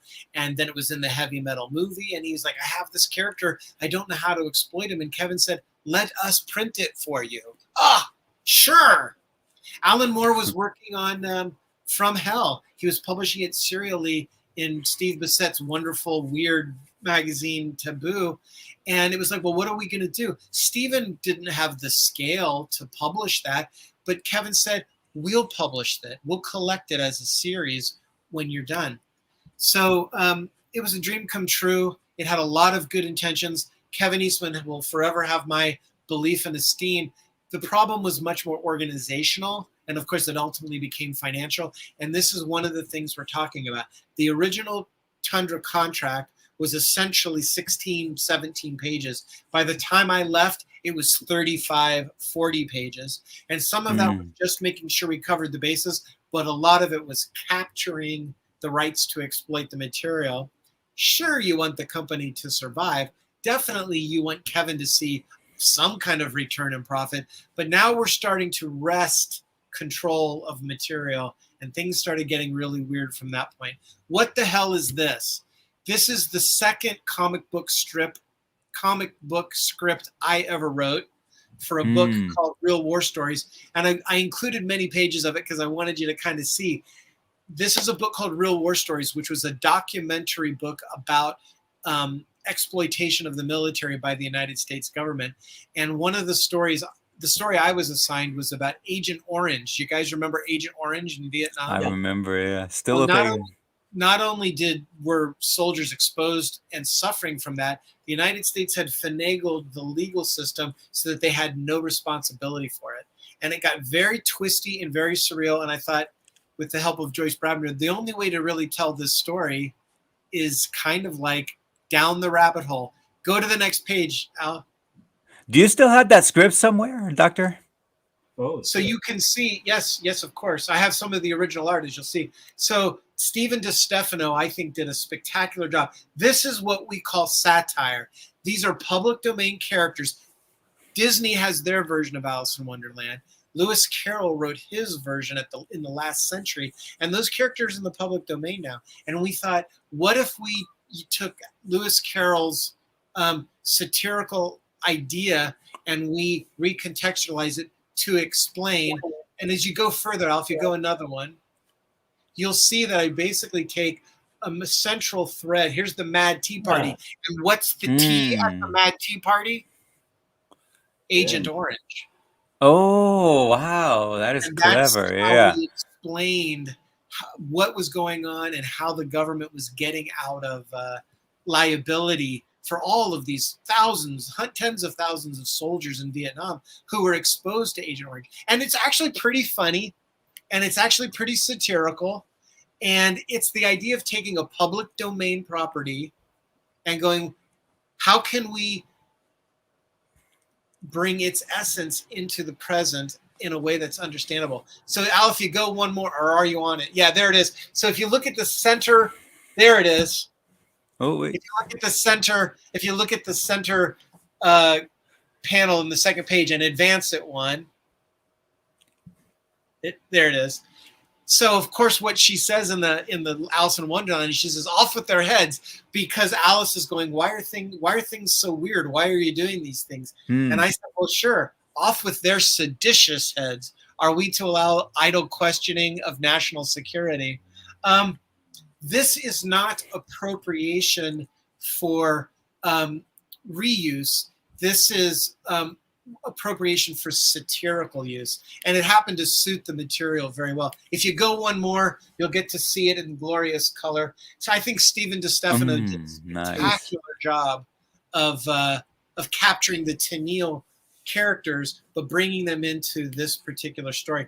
And I wanted to mention it to you because this is what the Air Pirates were trying to do, but they did such a dead-on steal of a character that was also trademarked.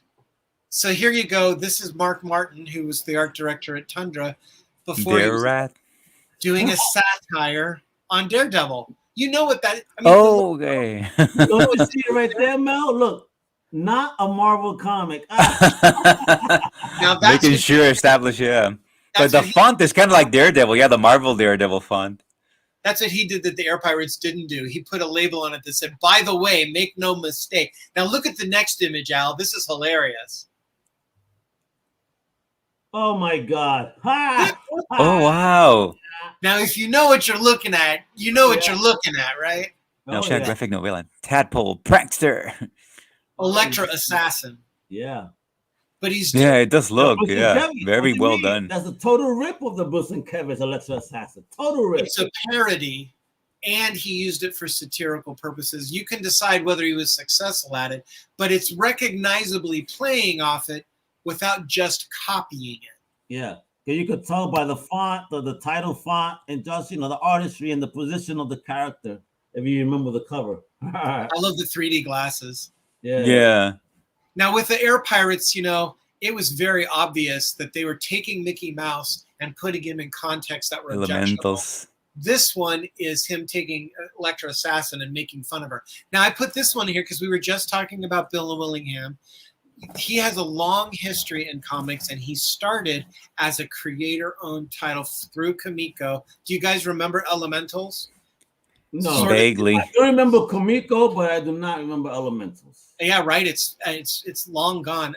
This was the one that came up that I found last night. I found issues 2, 3, and 4, and this was his play with X-Men / Teen Titans, and it was a fun book. And that's where he kind of cut his teeth. He was very young at the time. Very good book, and of course now he's went on to work for DC until he pitched DC. And I think you might have been out of the room when Mel and I were talking about this, Al. But he pitched to DC this idea of Fables. And Fables is so important, which is why I showed you my Alice in Wonderland story, because he's taking public domain characters. Little Red Riding Hood, the Big Bad Wolf. Characters, by the way, that Disney has used in different contexts. But he's put them in a completely different milieu. And he's exploited them in a different way. And recently, because he felt that DC did not honor his stipulated co-owned contract with them, he said, look, DC's going to control what they control, but I control the idea and I control the characters, and any of you buddies out there who want to do it, have fun. Now, you probably, as a practical matter, crazy. Launched it crazy into that the is? public domain. Do you know how crazy that is? Now, there's a modern comic. This is, it's new, fairly, for those that don't know. And for someone, a creator, to just say, F it. DC ain't respect me. Toma, my version is now available for your use publicly. Have fun. I know people in my team started salivating like, oh my God, are you serious? My heart goes out to Bill Willingham because, he worked on that for a long time. Now, you probably couldn't put out a book called Fables because of the trademark in the title, but you could pick up where he left off. Yep. Insane. Let's go one more, because now we're talking about creator-owned titles, right? And this is a particularly successful one because not only did Jim O'Barr retain the copyright and the trademark in the character all the way through many forms of publication, started with Caliber Press. Again, Kevin said, Caliber Press does not have the means to collect this. Let us collect it, and we'll put it out into a bigger distribution channel, theoretically. And guess what? There's a Crow movie, right? Yep. Yes. So, I don't know if you guys have ever seen this. This is probably one of the few remaining copies of the actual Tundra Crow poster. I found it tucked away somewhere, and I thought, well, this is a good example. Just before, no, never come across this piece of art from that character. The creative vision was never compromised, adulterated, monkeyed with. Jim Barr started the story, took him a while, but he went all the way through that story, and he told the story he wanted to tell. He did, they tried. He sold the story to the movie studio. The movie studio, as happens, this is what I'm talking about. Read the fine print. The movie was a success. Of course, the tragedy of Brandon Lee even made it even bigger. But they said, well, we crushed our revenue threshold. I guess we'll make another one. Much to the objection of Jim O'Barr. He wasn't really in it for the money. He was in it for the vision. If you've read The Crow, it's very eccentric, but it's very devastating, a very telling story. And he managed to keep control of the whole thing. When he brought it to Tundra, we tried to do what we could do with it. That's a different story for a different time. That's publishing strategy versus rights. But he kept the rights in the material. Okay. And that remains to this day. There is no exploitation of the Crow without his participation. That's awesome. That's an amazing, because that's a success because he also the survival of the suit. he made a movie out of it. Another example of that would be what was that? The History of Violence. That was a graphic novel that they retained the rights to, translated it beautifully into film, and it was a one-off. Do you guys remember Cry for Dawn? Of course, Joseph Michael Lisner. Absolutely, man. Absolutely. I remember seeing this at Comic Cons back in the 90s, on independent tables. And, of course, it's not Marvel or DC. So everybody's like, what the F is this? I mean, this is the era of She as well, and all that other stuff that was coming out. I put this up here for a couple reasons. The success of that version of the direct market, which they say is not really with us the same way because of the consolidation of distributors. But these are visionary artists who believe in what they're doing. They're not going to try to trade it off. They're going to say, we're going to hold it. We're going to do it. We're going to see where we go. This is the third printing of the first issue of Cry for Dawn. And because you couldn't find the second printing or the first printing at this point, 1992 or something like that, maybe a little later. The thing is, why this is so interesting to me is Joe Monks and Michael Linsner. I think Linsner came up with the character Dawn, and I think Joseph Monks came up with the idea of using her as a framing character for a book called Cry for Dawn, and then they just told sort of like EC style horror stories. And the thing is they had a falling out, and they had to decide what they were going to do with it. I mean, they were publishing this themselves. They owned the character, they owned the publishing company, and they didn't want to continue. They had a change of vision. So Joseph Monks, who had come up with the title, kept the title, Cry for Dawn, and Joseph Linsner, who created the character, has gone on to great success with Dawn. So there is a way for creators to bifurcate their interest. It can be a contest, and in this case it was necessary, but the character still exists, and they're still, in different fashion, they're keeping it alive. I didn't want to go too far with it, but here's a nice piecey taste of art. If you show the next one, this is issue number 3. Beautiful artwork. These are both signed by both of those guys. I remember at the time going, okay, I'll buy these. They were kind of seemingly expensive. I wasn't sure if there was much life in the character, but I liked the character, so I asked them to sign them. Yeah, there is a time when gingers were still acceptable in comics, apparently. Yeah. We'll talk about a bondage cover. So if you go to the next slide, there it is.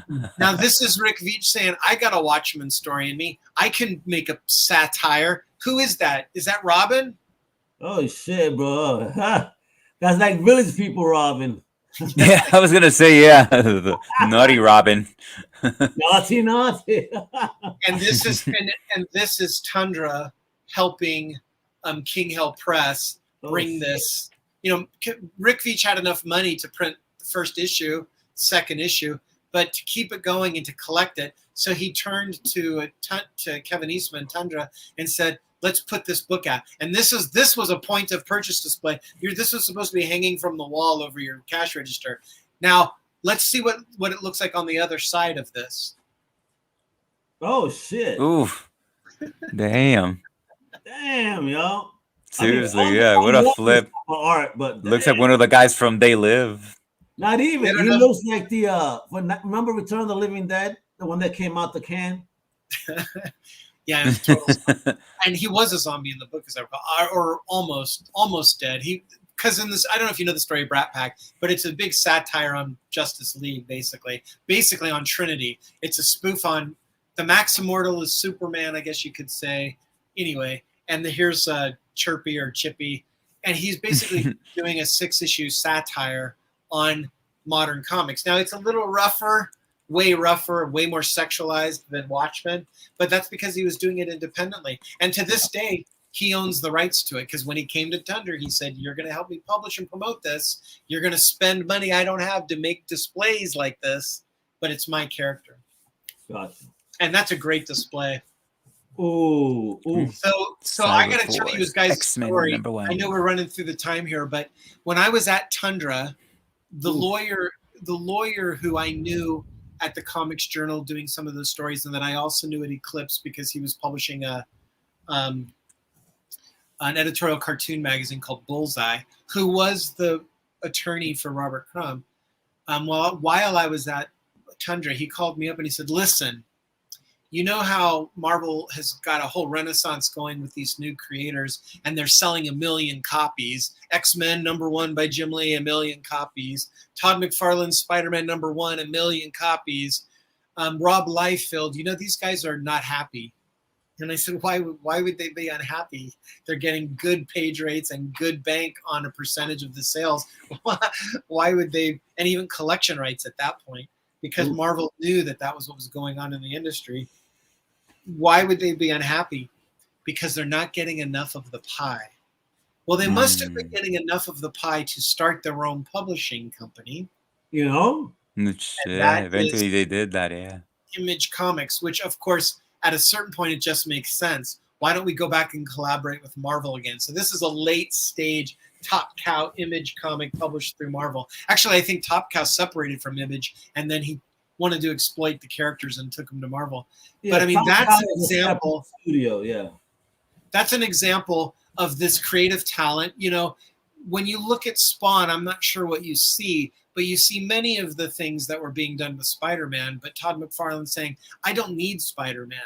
I can create my own thing." And the conditions of the market at the time allowed him to do so. And he just walked away from Marvel. I remember at the time Marvel was like, how are we going to keep these books going? The guys just left. And will we keep our sales up?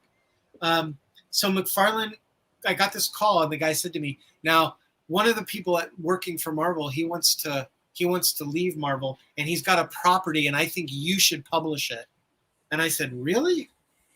"Well, Kevin doesn't want to publish superheroes, notwithstanding The Crow, notwithstanding Brat Pack. I had to strongly negotiate with Kevin to convince him to do Madman, which was one of my pride and joys of Tundra, because I knew Michael Allred was doing good work. And I'll tell you that story someday. But I went to Kevin and I said, "You know, Kevin, we need something that's going to make some money, not because we're doing something garbagey, but something that has quality, that has a market. And I think we're doing the colored version of the Jam." There's another publishing strategy story for you that we should talk about. But this is a brand new property, and it's going to sell. And Madman was the best seller at Tundra. And I'll tell you what, nobody wanted to do it. No one. So I got this call from this lawyer, and he goes, "Well, what about this guy working for Marvel?" And I said, I don't know. I don't think Kevin's too keen on doing superhero-related titles. And what was the book that we passed on? Spawn. Oh, wow. Shit. Well, Kevin turned him down flat. And it may have been for the best. I mean, you know, Todd has a notorious reputation. So create your own character, find a way to ally with the big ones to exploit it. And I put this up here for eye candy, but there's another reason I put this up here. Can you, based on what we've talked about, do you have an idea what that might be? a nice different iteration of a super character without calling him super. Nice, Al. Is that actually Supergirl then? Derivative character. Now, we talked about this last time. Power Girl. How Marvel owns Wonder Man and Power Man. How does DC own Power Girl and Wonder Woman? Trying to protect the trademark. So when they revived the Justice Society, they weren't going to revive another version of Supergirl. It's hard enough to track Superman, Batman, Green Lantern. Well, let's call Kara Power Girl. So who created Power Girl? Who owns Power Girl? Well, you know, you could say Wally Wood created her. You could say Jerry Conway, who wrote the script, created her. But she's a derivative character clearly based on Superman, overtly, but also really based on Supergirl. But there she stands in her own right. Yeah. And the reason DC will always exploit Power Girl is because the trademark is valuable, as we know from Power Man, who's been in a TV show now. Yeah, but I'm saying though, Power Girl is definitely a much more memorable character. Whereby she has more than one trademark, you know what I'm saying, baby? Well, Superboy you look at and you go, okay, Superman, Superboy, makes sense. Power Girl you look at and you go, tell me more. Are you looking at her eyes when you ask? I can't be certain, but I think she's looking in my eyes, man. It's keeping us safe from evil. Ooh, I remember those very first issues, All-Star Comics 58 or 59, when they revised it. And I thought, you know, they brought Wally Wood in, and he drew Golden Age Superman. That was Golden. We started the slideshow, right, with Golden Age Superman. Wally Wood nailed it. And Wally Wood's the one who said, there was so much scuttlebutt about it. What's with the window, Wally? Well, she's not going to put a logo on there. So that's power. Yeah, man. That is power. Come on, man. Motherfuckers will be distracted looking at them double Ds. You know what I mean? Well, if you just go one slide forward. It's the geeks right there where they need it. Yeah. Because just one slide. Yeah, it's all right. You tipped it. You mean this one? Right? The story that lies at the heart of all of this. Okay. Who owns what? Who created what? How does the transfer of rights go from one place to another? DC Comics despised Fawcett Publications for their great success. Go ahead and advance it with Captain Marvel. They sued them. They ran after them in 100 million ways. Fawcett beat Superman to the Republic serial. There was a Captain Marvel serial from Republic Pictures before there was a Superman serial. DC hated it. And of course, Captain Marvel is well known to have outsold Superman. So popular that Gomer Pyle 10 years later was going, Shazam! Wow. But, you know, there are a lot of reasons that Captain Marvel was shut down. And the reason I put this at the end as opposed to the beginning, because this is Golden Age, straight up, is because the story of Captain Marvel, in terms of the publishing history between Fawcett and DC, in terms of creators' rights, who owned it, who created it, who continued to work on it, which, by the way, touches on Will Eisner, and then what became of the character. Now, you guys familiar with the story of what became of Captain Marvel? Well, no, not really. Copyright. It was a hiatus after the lawsuit, and then Marvel jumped in at a perfect window and just snatched the name. Snatched the trademark. The trademark. Okay. So, DC still go one more. It'll be fun. Let's meet the new Captain. Litigation Comics. No, this is not appropriation. This is a parody. This is called fair use because they're making a comment on the situation. But yeah, this is Superman going, "You're a dead ripoff of me." Everyone else is going, "Really?" They seem distinct. Even the first judge was like, "They seem distinct." They do. And now, of course, DC has not only originally acquired the license to the character, they actually went ahead and bought the whole thing. What most people don't realize is that Fawcett, I think, still has... Well, Fawcett was enjoined legally from ever publishing Captain Marvel again. So they were happy to license it, because they could license it to anybody. And then they eventually sold it to DC, which is a weird piece of character history in the DC universe, because I think Superman has a huge inferiority complex when it comes to Captain Marvel. And if you ever want to do an episode on this, man, I can trace that from the 40s to the 90s and into the thousands. But what I want to mention to you is that who owns Captain Marvel? Because if you go one more, there's the trademark.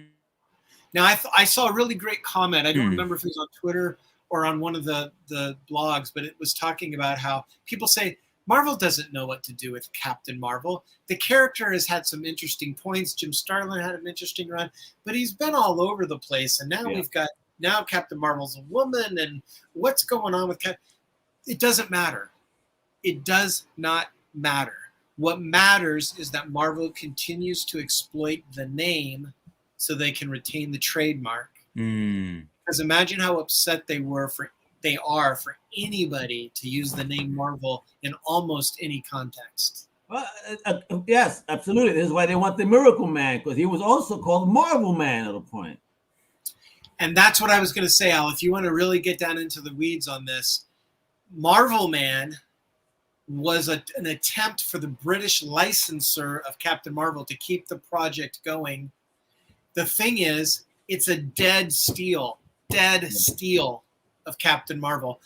Changed the costume. Ironically, gave him a blue costume like Superman. Now, here's the funny thing, right?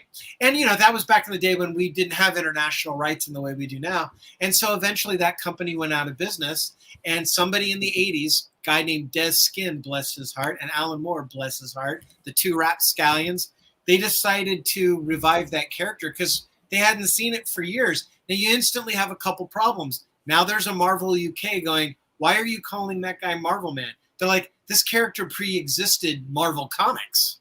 We don't care about that. The name. Now, Marvel has gone to great lengths to gather all of that into one place. They've republished Miracleman, which they renamed for the American market, not to get into trouble with Marvel. But here's the thing. Miracleman, which is Marvel Man, maybe the Alan Moore material we can say has a satirical or a parodic use of this character. But the character Marvel Man, which Marvel has reprinted, dead steal of Captain Marvel. Yeah. Why hasn't DC sued their asses to high heaven? They can't handle Marvel right now.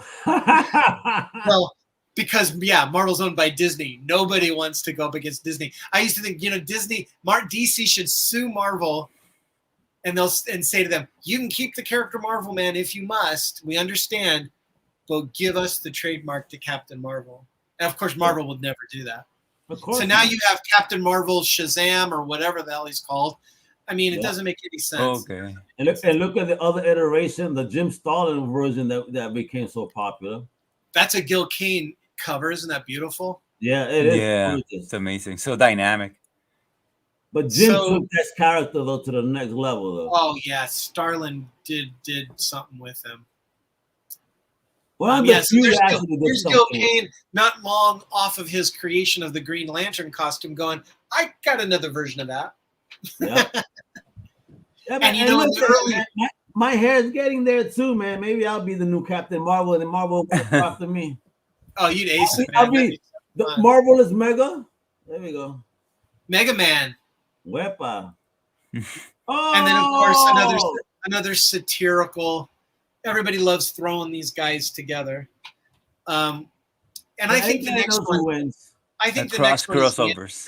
I think the next slide's the interesting one because But before I move on, I will say we know who wins here. Who wins? Come on, man. The OG Captain Marvel, that says Shazam, the mightiest mortal. If you get Captain Marvel's ass to dust. If you get me in the right mood, what I will say to you is there is only one Captain Marvel. Oh. Look at this. So this is man. I wanted to put this in because Gary Leach, bless his heart, recently passed. Yeah, This is their reversion, their revival of Marvel Man, who is a dead-on attempt. Instead of saying steal, I'll say an attempt to continue the exploitation of Captain Marvel in a way that they could. Now there is some idea that they negotiated with Fawcett that they were going to keep going, and Fawcett was like, "Hey, whatever you can do." But it was when it was revised that it ran into two train wrecks. One, it's a dead steal of Shazam, so-called, and two, it holds the name Marvel, and Marvel said you can't do that. So when it came to the American market, they turned it into Miracleman, and of course, when you talk about a satirical commentary on the superhero, this goes light years beyond Watchmen, light years beyond Dark Knight. It's almost the definitive statement of the omnipotent Superman. Or even the Authority, if you want to go, because the Authority is a great rip on a Justice League gone fucking bad. And this set the template for it. Yep. I can remember, I said to you guys, when I got out of high school, I was a big Captain Marvel fan because I loved the Golden Age. But I got rid of my comic collection. I'm an adult, and I was working for the newspaper at San Francisco State, and someone comes into the newsroom and says, "You guys aren't going to believe this. There's a guy who's getting his master's in business administration, and what he's doing for his final project is he's holding a mini comic convention down at the Student Union. Who wants to do that story?" And everybody was like, "Comic books? Are you that kiddie stuff? Are you kidding me?" And I'm like, "Well, I know enough. I know a little bit about it. I'll go do the story," because it was a big event. And I went down there, and that day I found the first issue of Miracleman, the 4th issue of Love and Rockets, Raw magazine. The Independent Rocketeer, the Independent Field was going. Alan Moore's Swamp Thing. It was like, what's happening in comics? This is like mid 80s, early 80s. Oh, wow. And, yeah. It was a really sweet run, and it was enabled by the direct market. The direct market said, look, instead of going through newsstand distribution, which is subject to the Comics Code Authority, which is another episode, and which is subject to the distribution that's controlled because of that, just sell it directly to the stores. Phil Suling had the original idea. So not only did you see this fluorescence of comic book shops all over the country, real, like dedicated comic book shops, Captain Marvel graphic novel #1, or was it #2? The Death of Captain Marvel. It made it possible for companies to have a slightly thinner margin and therefore also to offer rights to the creators. Jim Starlin, you're not going to own Captain Marvel, but we're going to give you a spanking page rate for that story. Oh, you've got a character, Don McGregor, who used to work on Daredevil and other Marvel stories, and Marshall Rogers. You guys have an idea that you want to exploit? Bring it to Eclipse, or bring it to Pacific, or bring it to First Comics. Howard Chaykin, he did the original adaptation of Star Wars for Marvel. He did American Flag with First Comics. Steve Mike Barron did Nexus. Oh, my Lord. That would never have happened. They would either have had to sell it to Marvel and find a way to configure it to their continuity, or keep it. And First Comics and Pacific Comics and Eclipse Comics and Tundra, they were companies that said, and Comico, I'm just going to applaud as many of them as I can think of. Slave labor for a while there. That was the independent publishers, Aardvark Vanaheim, and they said, you control your character, you retain rights in your character, and we will bring it to market, because there's a market now.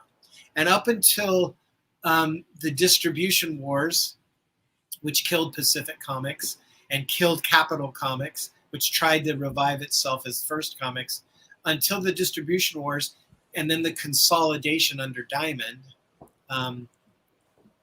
it was a viable market. You could throw all kinds of things at it. So yeah, you were wise. What do you see here, guys? I love this image. This is hysterical. I love it. And look what Supreme says. That's right, Superman. I have all your powers and a modern accessibility. You're like, oh shit, what a dick. And of course, Miracleman is like, stronger Captain Marvel, Supreme and I possess the guiding intelligence of Alan Moore. Now, this begs the question, of course, since we've talked about Image and creator-owner rights and kind of what happened with Image, because this is what I've said in many contexts.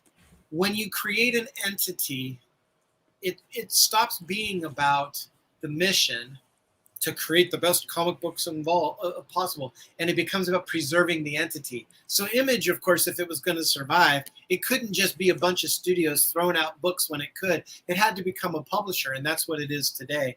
And Tundra tried to start on the other standpoint, which is, we're a publishing house, bring us your property, and it could have worked. I will go to the end of my last comic convention panel going, it could have worked. I can tell you why I don't think it did, and I can tell you what I did after. I went back to Seattle, my home, and I became the co-publisher of Starhead Comics, and that's a whole other story. But it was a creator-owned imprint, and it really worked. And if you want to ask me sometime, Al, about Hemp for Victory, I'll tell you one of the best publishing successes I ever had. That book broke even and doubled its margin before we ever took it to the printer. And how that happened is a really cool story. But Hemp for Victory was about the legalization of marijuana, which has happened. But at the time, it was a far, far dream. Now, why did I put this one here? This is not about politics, gentlemen. This is about copyright. Oh, I thought you were about to talk about Agent Orange. I know, right? He's dead, toxic. I could go on, but I think you aced it, Al. This image has been very well exploited. It's been, what's the next picture? Look at the next picture. Here's Trump holding up that T-shirt. Buy my T-shirt, help me out. Here's the problem with that. That's a picture of him, I grant you. He doesn't own the copyright in that picture. Oh, no kidding. Wow. Fulton County Penal System owns the right in that. Oh. They're making, wait. You're telling me that the jail system is making money off of this T-shirt right now? I'm not telling you that. I'm telling you that Trump took that image and put it on, made a fundraiser out of it. I don't know if he's made any money. He hasn't been hawking it lately. Whatever money he makes off of that image, because he didn't ask for the rights to use that image, he owes to Fulton County if they choose to collect it. Well, so and wow. sue him for punitive damages. Whoa. Interesting. Damn. Because they, that's a mugshot. It's owned by, now they will release I guess it. they're not going to try because he'll send his fans over to like boycott. They'll release it to newspapers because people will have a public interest in seeing it. But in terms of exploiting it for monetary return, he doesn't own that image. They do. And they're probably not equipped to exploit it by making T-shirts out of it. But they're entitled to every penny he makes off of that, plus punitive damages should they choose to pursue it. Interesting. And that's his case. Yeah, amazing. He doesn't own it. Holy shit. Don't tell me. Oh, we're almost getting there, folks. Oh my God. So once again, we're getting to the credentials of my homie Doc G. But something it's amazing, man. You've been around. No, but Mel, there's something else going on that Dr. G is doing. I mean, I have to get my hands on some goodies because homie has a liquidation. Oh my God. Yo. Oh, Mel, wow. Man, look at that stack. For sale, bro. Yo, you should see it now. I'm up to the G's. I've just been going through everything, and I'm going to be posting a bunch of graphic novels on my Shazam Zimzal eBay. I haven't gotten to yet. I've taken 4,000 photographs. I haven't really gotten to the comic books left yet because there's a lot of questions about I would rather deal with price. So I'll thank you for saying that, Al. I just want to let everybody who's listening. I'm more interested in dealing with private dealers than I am dealing with major distributors. I'm not interested in top of guide, but I am interested in cutting a really good deal for you and for me. And I have some crazy stuff. I think the earliest thing I have that I really love is I have a 7.0 CG Seed number 14 of Captain Marvel Jr. Ooh, and then I have a just in plastic because it's too pretty and I haven't wanted anyone to handle it at CGC. I have number 14 of Green Lantern from the Golden Age, and it's sure a beaut. The cover's amazing. But yeah, I have stuff. I don't have a lot of Golden Age, but I have some Golden Age stuff moving all the way up to, I guess, Planetary. Because as a editor, I was on a lot of comp lists. One of the things I would do is I would send people our stuff. They would send me their stuff. I wish I still had my first copy, my first issue of Spawn. I sold that when I left Tundra because it didn't mean anything to me. I still have Spawn number 8 though. That's a great issue, and talks about creator rights. But yes, I'm having a professional collection liquidation. This is a curated collection of amazing stuff, somewhat integrated, but I'm done. I'm working on one book about the whole thing. It's called Miracles, A Tale of Three Marvels. What do you think that's about?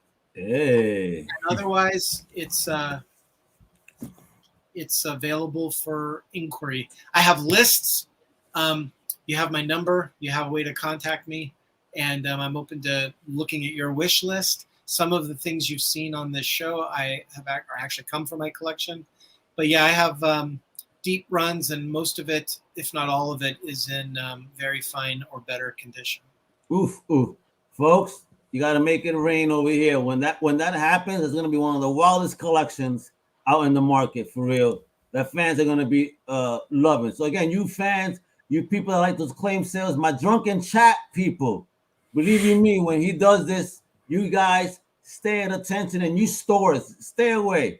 I have my brother trying to do the same thing, Dr. G. He has a collection of figures that he's trying to sell. He goes, what's the best place? And I saw people have the nerve to say, oh, go to this shop here.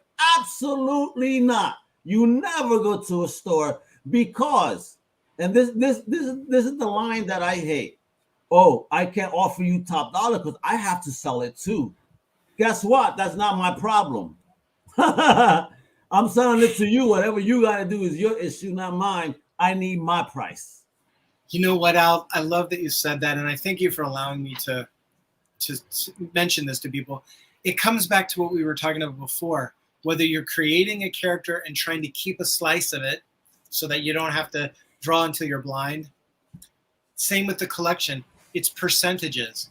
I don't want you to give me, like I think I mentioned to you guys offline, I had a comic book that I was like, $75. First appearance of Batgirl. This would be $75. That seems fair. I hadn't really looked it up yet. I was taking a picture of it for a dealer, and he said to me, "Yeah, let me look it over." So in the meantime, I went on to his site, and I was like, "Huh, what's he got here?" And he had a copy of it that was, as I mentioned to you guys, had a quarter of the cover ripped off of it because it was a return for $260. And I thought, damn. Well, I guess I wasn't seriously. I guess I wasn't overboard with 75. He offered me $15.80 for it. Wow. The hell? Wow. Yeah. Anybody else out there want to offer me 75? I think I've raised the price on it. I would hope you did. Let me tell you, because a friend of mine bought that issue not 2 or 3 years ago. He was hunting for it. We went on eBay. We found it fair. And let me tell you, it was not $75. And I'm sure it wasn't in the condition of yours. But it is what it is. It's a great place to come to because it culminates the discussion. The means of exploitation are tied to the means of promotion. Yeah. And some of these dealers are like, well, we're going to give you big promotion. So you're going to sell it to us for cheap, but we'll give you a fair price. And then they'll sell it for top dollar they can. And it's the same thing. If you have a Superman character, maybe it's a great character, but you don't know how to get it to market. And DC knows how to get it to market. The question is, do you just hand it to them for the page rate? Do you take 10%? Or do you say, no, I want my own imprint and you can be my co-distributor? And it takes some balls to do that. It takes some savvy to do that. But I think in this market, when there's so much potential for bringing your material to the market, you have to weigh who's going to do that effectively versus what you consider to be the value of the material. Yeah, there we go. And you're in that position, are you not, Mel?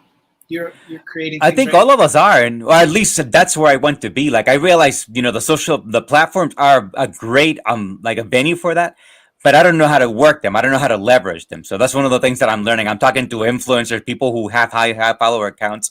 How do you do that? How do you, I have this thing. How do I get that in front of the people who it's for? That's the challenge.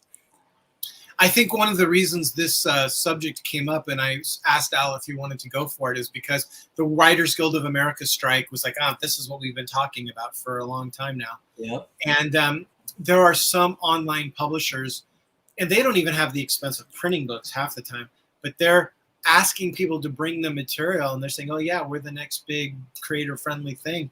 But again, if you read the fine print, most companies are, I would say at this point, pretty much all companies, unless they're very enlightened, as I think Kevin was trying to be at Tundra, as we were at Starhead, they're going to try to capture all exploitable rights they can, or they can envision. And as I said, I recently read a contract that said, not only are we going to own it across publishing fields, Europe albums, anthologies, internet, we are going to own all subsidiary rights across the board, furthermore, for the life of the copyright. I don't have any property that I would assign to any publisher for the life of the copyright, period. 10 years is a good term. 20, maybe 10 years with the option for first refusal of reprinting it. But after 10 years, we renegotiate. Because what if you have something like Harry Potter that nobody wanted to publish, rejected, I think 30 or 40 times, literally, not 20, like 40 times, found a small publisher who said, this might really work if we found an illustrator, got somebody to illustrate that first version, not the subsequent illustrator, but someone saw that first edition and went, hey, that's pretty fun. Look at the pictures. And they read the book and like, this is great. And before you knew it, a bigger publisher came in. And before you knew it, a bigger publisher came in. And before you knew it, there was movies and, name your price at that point. But J.K. Rowling knew what she had. And she said, yeah, let's exploit this. What are your terms? Mm-hmm. So she owns Harry Potter to this day. Mr. Bracey here says, always have a lawyer review your contract. How feasible is that always for a new creator that maybe doesn't have the financial capacity to hire to pay a lawyer, to go through a multi-page single-space contract. As Al said last time, give Al a call. He'll give me a call. We'll help you out. Yes. That's the whole thing. But definitely consultant, the consultant, the creative consultant, Al. You have to. You got to protect, your IPs and your products. Because again, before we go, I do have a question here, right? Because we're talking about rights, and I was watching a podcast today, Drink Champs. It's related to music. And one of them was mentioning about masters, how after 25 years or 35 years, they could now get access back to the masters and do what they need to do. Does that exist in any way in comic books? Absolutely. We started the hour talking about Jack Kirby submitting his pages for publication, but not getting his original artwork back, the master pages. So Prince had the same trouble. Taylor Swift is going through it right now. When you control the masters, you control the mechanism for reproduction or copying, right? The thing is, what happens, especially in the music industry, is because they're effectively renting you studio time. Okay. It's not like you sign a contract, we're going to put out your records. It's like we're going to sign a contract. You're going to use our studios, our personnel, our staff, all on the clock, all on the dime as recoupable monies from the sales before you get your percentage. Now, I will say, you all know that I hold Kevin Eastman in great esteem, but that model is precisely what the New York lawyers brought to Tundra. There was no way anybody was ever going to make any money at Tundra because of the way they had locked it up to make sure, understandably, that Kevin's investment was protected. But there was another way to do it. He and I talked about it a few times, but when you got into a tangle that was that much of a mess. So you know how a lot of bands, they say to you, we don't make money on our music anymore. Yeah, they don't. On our records. I mean, the way it's so parsed up, you've got, I heard my song playing on Spotify 5 minutes ago. I didn't get 2 cents for that. Wow. As they used to with jukeboxes and other exploitation. That's what the BMI and ASCAP were all about. What they make their money on, and this is why Bob Dylan is such an amazing entity. He kept his creative integrity. He didn't always keep the rights to some of his music, but he did keep the copyrights in the songs, because that's where the money is. The money is in 2 places in music, and in terms of the way the corporate structure is. owning the copyright to your material. You know that John Lennon and Paul McCartney, as young writers, feeling their oats and ready to work, they signed a contract with Northern Songs, and they owned 10% of the copyright in their songs, which means when Stevie Wonder did a version of Eleanor Rigby, they got 10% maybe after it got parsed out. The guy who owned the copyright got 80%. The record company got 10%. So the way to make your money is to own the rights in the publication of it, in the copyright in it, and for bands these days, live performance, because they control that. Yeah. If you want to see me perform, buy the ticket. Here I am. That's how they like Artist Alley, for example. The artists have to perform in an alley in order to recoup some money sometimes, because the labels ain't paying them. Now, what Prince did, I thought was very canny, because by the way, this is 20 years ago, so it was a little more difficult. They leveraged him for his name. Yeah, like Mr. Bracey said. Mr. Bracey just put that in the comments. You can't even call yourself Prince because we've exploited that name on your behalf, and we in effect own the trademark in it. So he created a sigil out of whole cloth. The artist formerly known as Prince, I remember that. Without his approval, or public. Yeah, it's actually pretty clever how he came up with a way of denying the use of his name, actually. And then what did he do? He went into his studio because he generated enough. Imagine how much money the record company generated, that Prince had enough money to build his own studio in his hometown. And he started remaking his music. Yeah. So he owned the masters to his music. Now, that's a very strange thing to do because the other masters still exist and they're still under contract, but the copyright is reclaimable owing to that 1976 proviso. Prince didn't live long enough to reclaim his copyrights. Remember, he died under mysterious circumstances.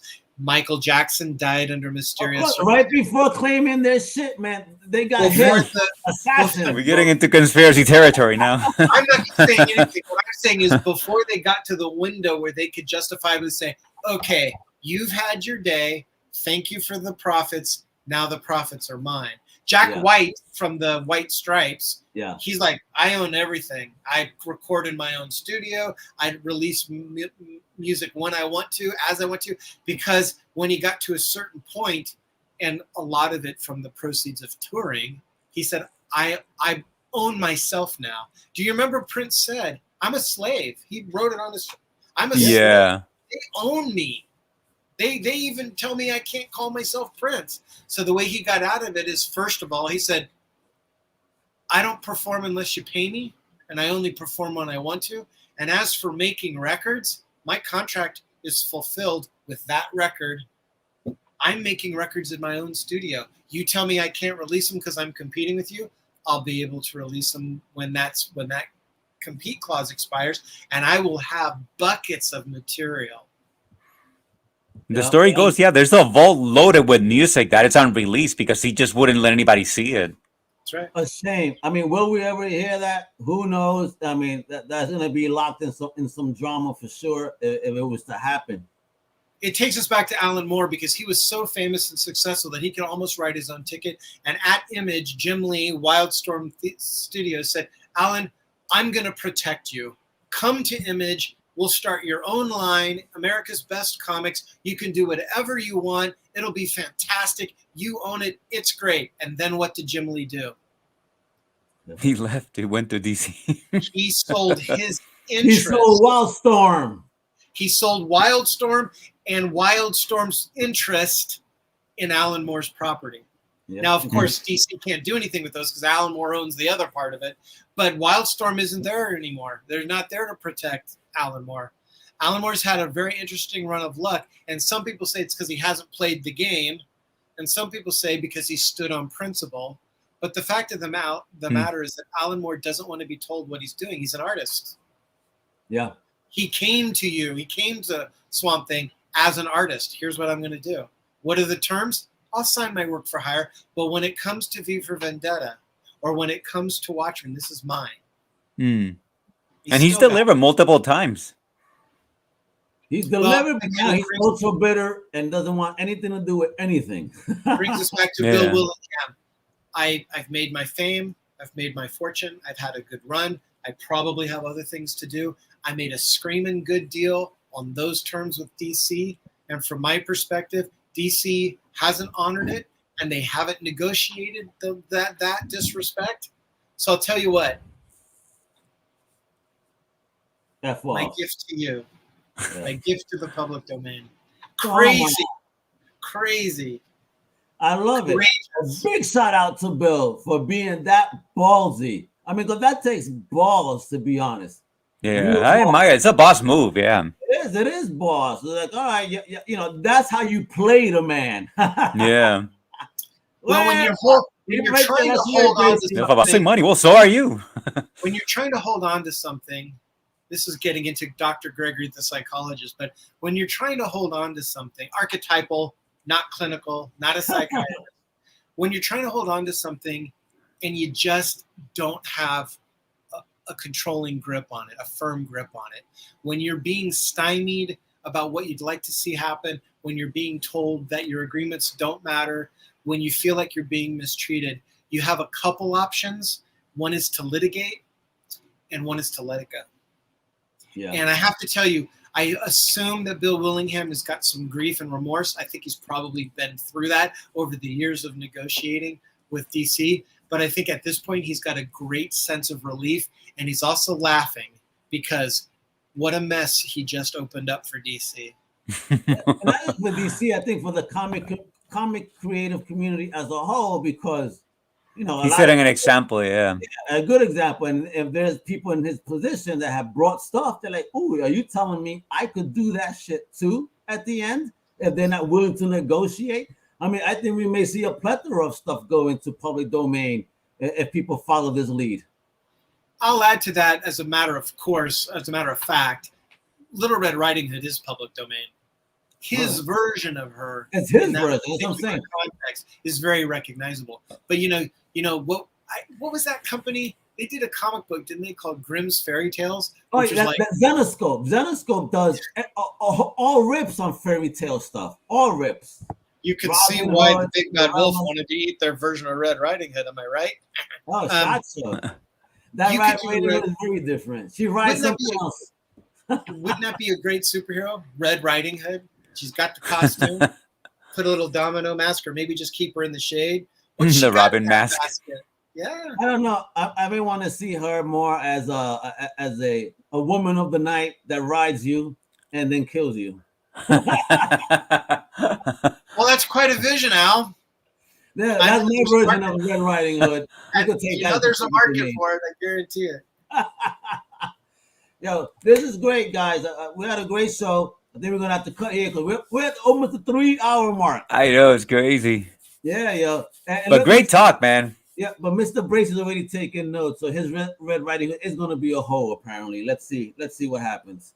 If we have another chapter on this, let's see if we get into the digital age. You know, like where now there's creators posting stuff that is almost entirely just on the web only, and they only print it when people want it. When they see says there's people will pay for it for the book version. I apologize for wanting to start in the golden age and then taking a lot of time. That's okay. No, it's good to recap because I think we're at that jumping the off. roots of our present are there. You know, like I said, Jack Kirby became the tragic story of, you know, look at versus Will Eisner, who became the person to emulate. So you have the good and the bad in the past. Jack Kirby is recognized now, and they do put his name on that stuff. You know, Jack knew what he was doing. That's the thing that I want to say. Siegel and Shuster didn't really know what they were getting into. They were kids. Kirby didn't like where he took him to, but he knew what he was doing. Yeah. He kind of made a stand, like you said, towards the early 80s. He finally kind of made a stance like, okay, I'm tired of this. Like, I'm not going to do this anymore. But he kept going back and forth between the two companies. Maybe he felt he couldn't do more than that. But in the 80s, he finally kind of got to that place like, okay, that's it. Like, I'm not doing this anymore. Again, to be clear, he went back and forth because he produced pages. That's what he did. He was a generator of work. What he wanted was his original artwork back, because that was a very lucrative secondary market for him. Mm-hmm. Subsequently, because he was treated so badly on that score, it raised the question as that copyright window opened of maybe we're not going to work with you, Marvel. Well, now Marvel's owned by Disney, and nobody wants to take that on. But his name is on the material, and he is lionized justly as the king of comics.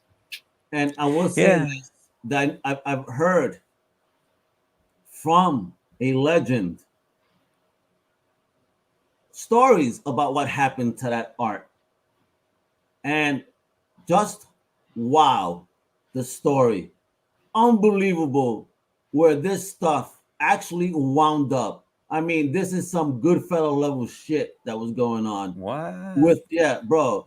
I mean, when I found out the story, I'm not going to share it here because again, you know, it's only hearsay. I heard it from someone, and unless they're here to state it, I don't want this to be taken as a fact. You know, I want them to state it.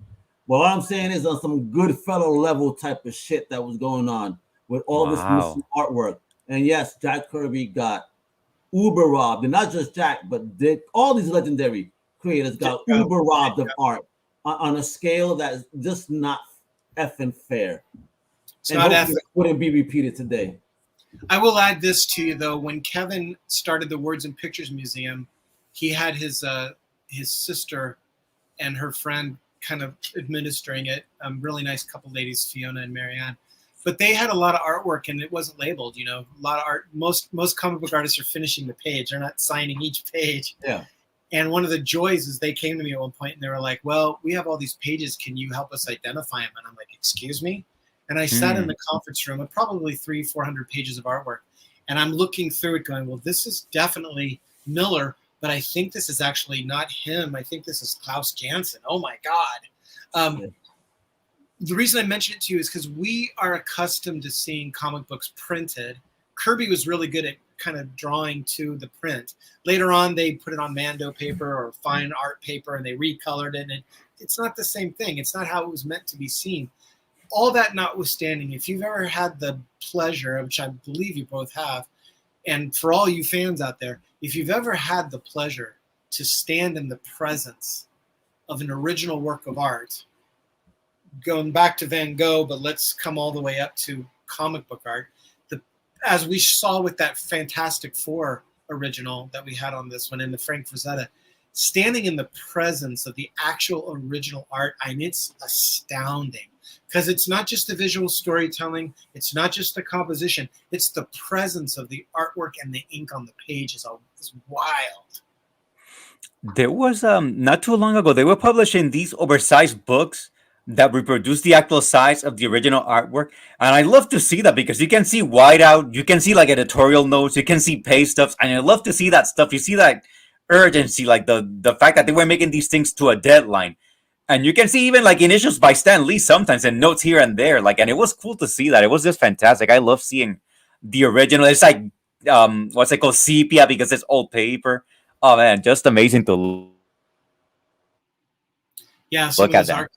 IDW was very good at doing artists' editions.